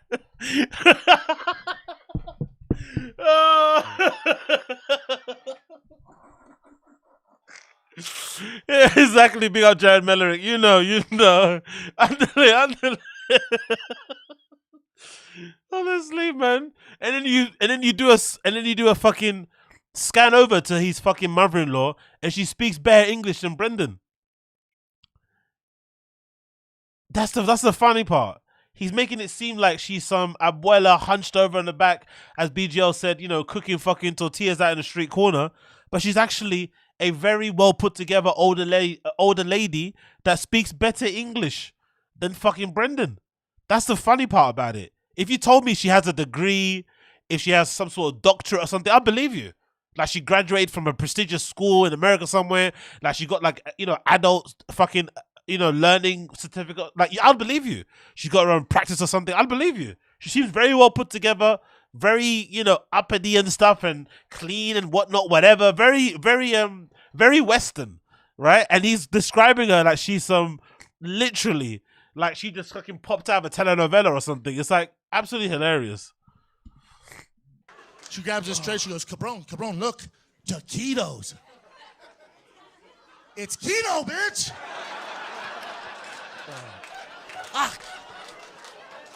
So that's that was so the punchline of that bit that was about almost 3 minutes long was that he was trying to tell his Mexican mother-in-law that he was on the keto diet and trying to tell her this. Lost in translation, she thought he was on a taquito diet. So that's sort of the big punchline. Obviously, when things get lost in translation, huge comedy can occur, and he's a master of his craft. He knows that that was just a golden opportunity to write. I think I realized where you got that bit. Didn't Brendan get that bit from that Joe Rogan clip? There was appearance. Sorry. Brendan on Joe Rogan Experience ages ago, a fight companion, I think. And he said something like, instead of saying keto, he misspoke and said, obviously, as he always does, and said taquito. I think that's where he got that bit from. I think so. I think that bit came from him saying it wrong. Right? Do you guys remember? Do you guys remember that? Hold on, let me see if I can find it. Taquito. Let's see if I can find it. Let's see if that's possible. Because I'm sure he's the one that got it wrong and Rogan corrected him. Let's see. Oh, can I see anywhere? I don't know. Something about keto.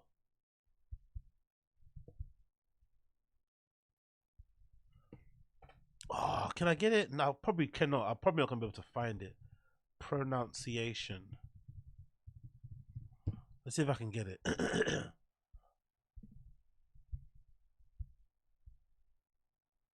He gets it wrong, and then I'm pretty sure Rogan corrects him. Where is it? He can't pronounce. Okay, let's see if he can't pronounce anything right. What is it? Cool. Let's see if maybe it's this clip. Let's see if this is the one. Is this the clip? Let's see if this is one something here.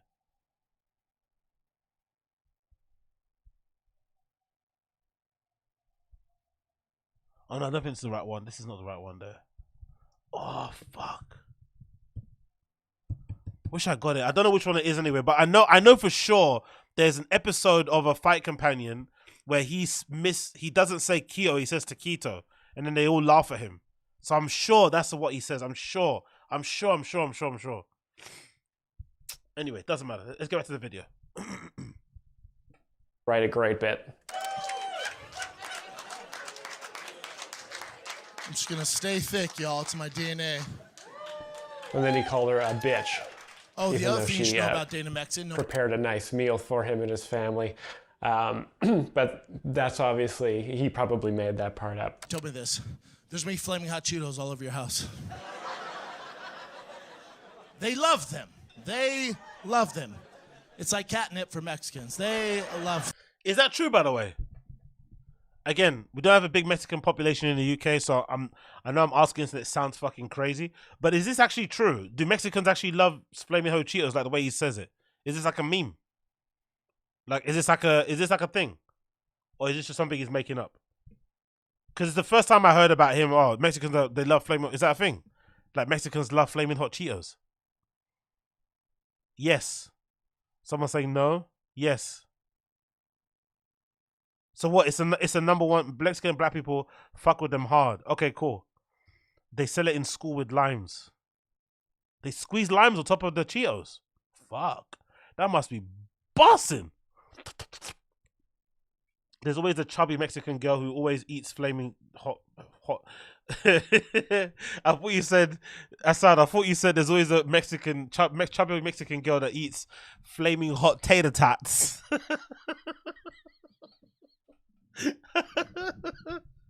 I think I've got a kid's brain. I think I'm just laughing at the fact that it says tater tots sounds like tater fats or tits. I don't know why my brain is not able to just process like tater tots without giggling like a little kid.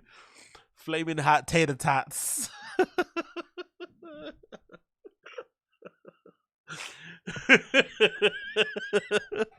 Me and my friends want some flaming hot tater tots. please. Oh, God Almighty, mate.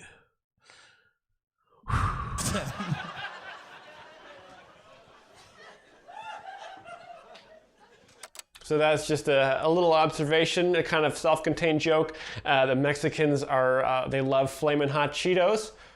To be fair, I think I would take Takis over Flamin' Hot Cheetos personally. I've had Takis. Takis are fucking tasty as fuck. I think I'm taking Takis over Flamin' Hot Cheetos. The Flamin' Hot Cheetos, after a while, that flavor gets a bit annoying. It gets a bit boring really quickly. I'll take Takis over Flamin' Hot Cheetos any day of the week. He doesn't even really close it out that way. He just sort of mentions that observation and then just kind of waits for the laugh to... Yeah, exactly, game breed footballer. Brendan is killing this guy's will to live. In the beginning, he was laughing. Then he's sort of questioning everything about his life. It's like, fucking hell. How did this guy get a Showtime special? I'm struggling open mic. I've just started my career. I can't even get an email back from comedy. So how did this? You know what I mean, it's like all the things are contemplating running through his head. You're right. He's definitely bored. Die down. I'm the only person in my house who don't speak Spanish. I feel like a refugee in my own goddamn house.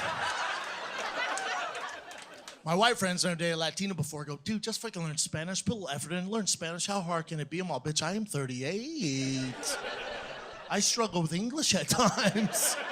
That is true. You know what it feels like to my 5-year-old son roll up on his bike and talk shit to me in Spanish? You know what that feels like? As a father, you know what that feels like? But that's definitely a choice, isn't it? I wonder if that... But to be fair, I wonder if... Because I don't think that's quite normal, really and truly. But then I'm thinking to myself, like, I bet a lot of those like white guys that like Asian women, they probably don't speak a lick of whatever Asian language of the woman they're into, are they?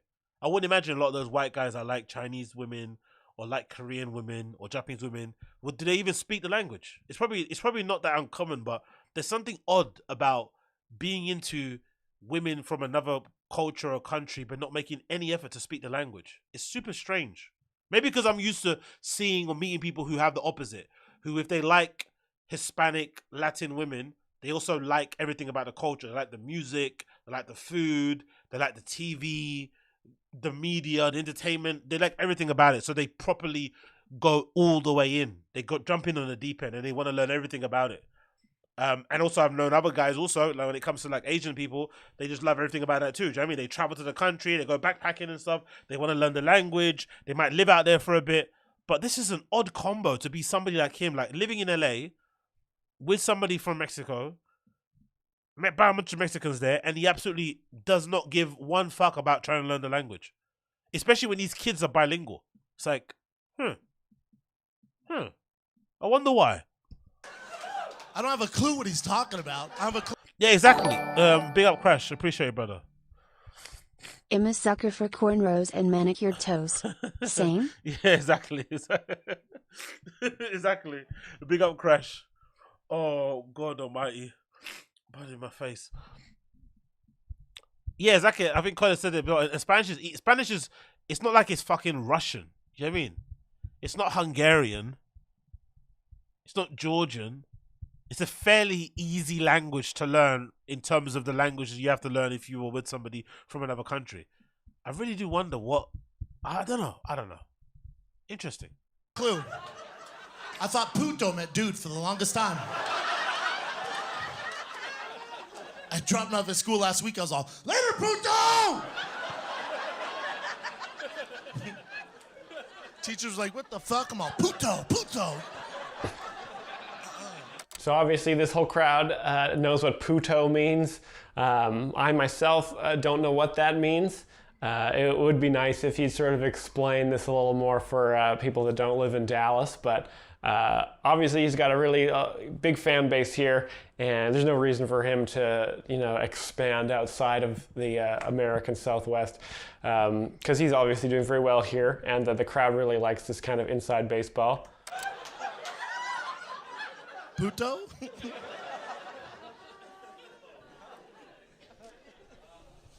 One of the many things. So that was that. So that bit was about learning Spanish, and his kid. Everyone in his house. Anyway, I'll leave it there, man. I have to jet. Oh fucking hell, man! That was fucking incredible. This guy's really good. Give him a follow. I'm gonna give him a fucking like. I'm gonna give him a fucking subscribe. Please check out the Bachelors of Music. Probably do some more for him if he does more coming down the line. But that was fucking awesome. Big up Bachelors of fucking Music. Please give him a like. Please give him a follow and support this guy because that was absolutely incredible. I don't know how he did it. Don't know how he kept a straight face for so long. But that was fucking phenomenal. I swear to God, that was really fucking good. Oh, God almighty, mate. Honestly. I loved everything about that. I really did love everything about that. Okay. I will have to jet for now, my friends. Thank you for tuning in. It's been a pleasure, never a chore. Hopefully you have enjoyed the show, and if you have, please make sure you smash the like button down below. I do beg of thee, smash the like button down below if you've enjoyed the show. Please smash the like button down below if you've enjoyed the fucking stream. And yeah, man, for now I'm gonna love you and leave you all, and I'll see you again very, very, very soon. What's happening here? I'm checking the sub. Okay, cool. I haven't missed anything actually. But yeah, yeah, I've not missed anything crazy. But yeah, I'll check you guys out again very, very soon. Thank you for hanging out. Never a chore. Always fun times and shit. Appreciate it. Buddy bitty bitty bitty boom. Oh, by the way, I was watching Elon on Joe Rogan. It's kind of depressing how excited Elon got at the thought of them ordering pizza. Like, he seemed odd. Like, I don't know if that's autism, if that's just him as general. Like, he seemed odd, like as if he's never hung out with a guy before and just shot the shit and just had some pizza and hung out and drank beer. Like, he seemed weirdly excited, like a little, just like, fucking hell, bro. Like, what do you do every day then? Like, huh? But yeah. Check out if you haven't already. Interesting podcast. It's funny to see Rogan suck up to somebody because usually everyone's sucking up to him. So if you haven't seen it already, check it out. But yeah, Elon looks very, very haggard, to be honest, which is a sad thing. But hey, what can you do? So thank you so much for tuning into the show. Appreciate all of you. Please make sure you like the stream down below if you haven't already. I would appreciate that. Like the stream down below. Don't be tight. Like the fucking stream down below. And I'll see you guys again very, very soon. Bish, bish, bish, bish, bish, bish. Tater tots. Tater tots. Tater tots.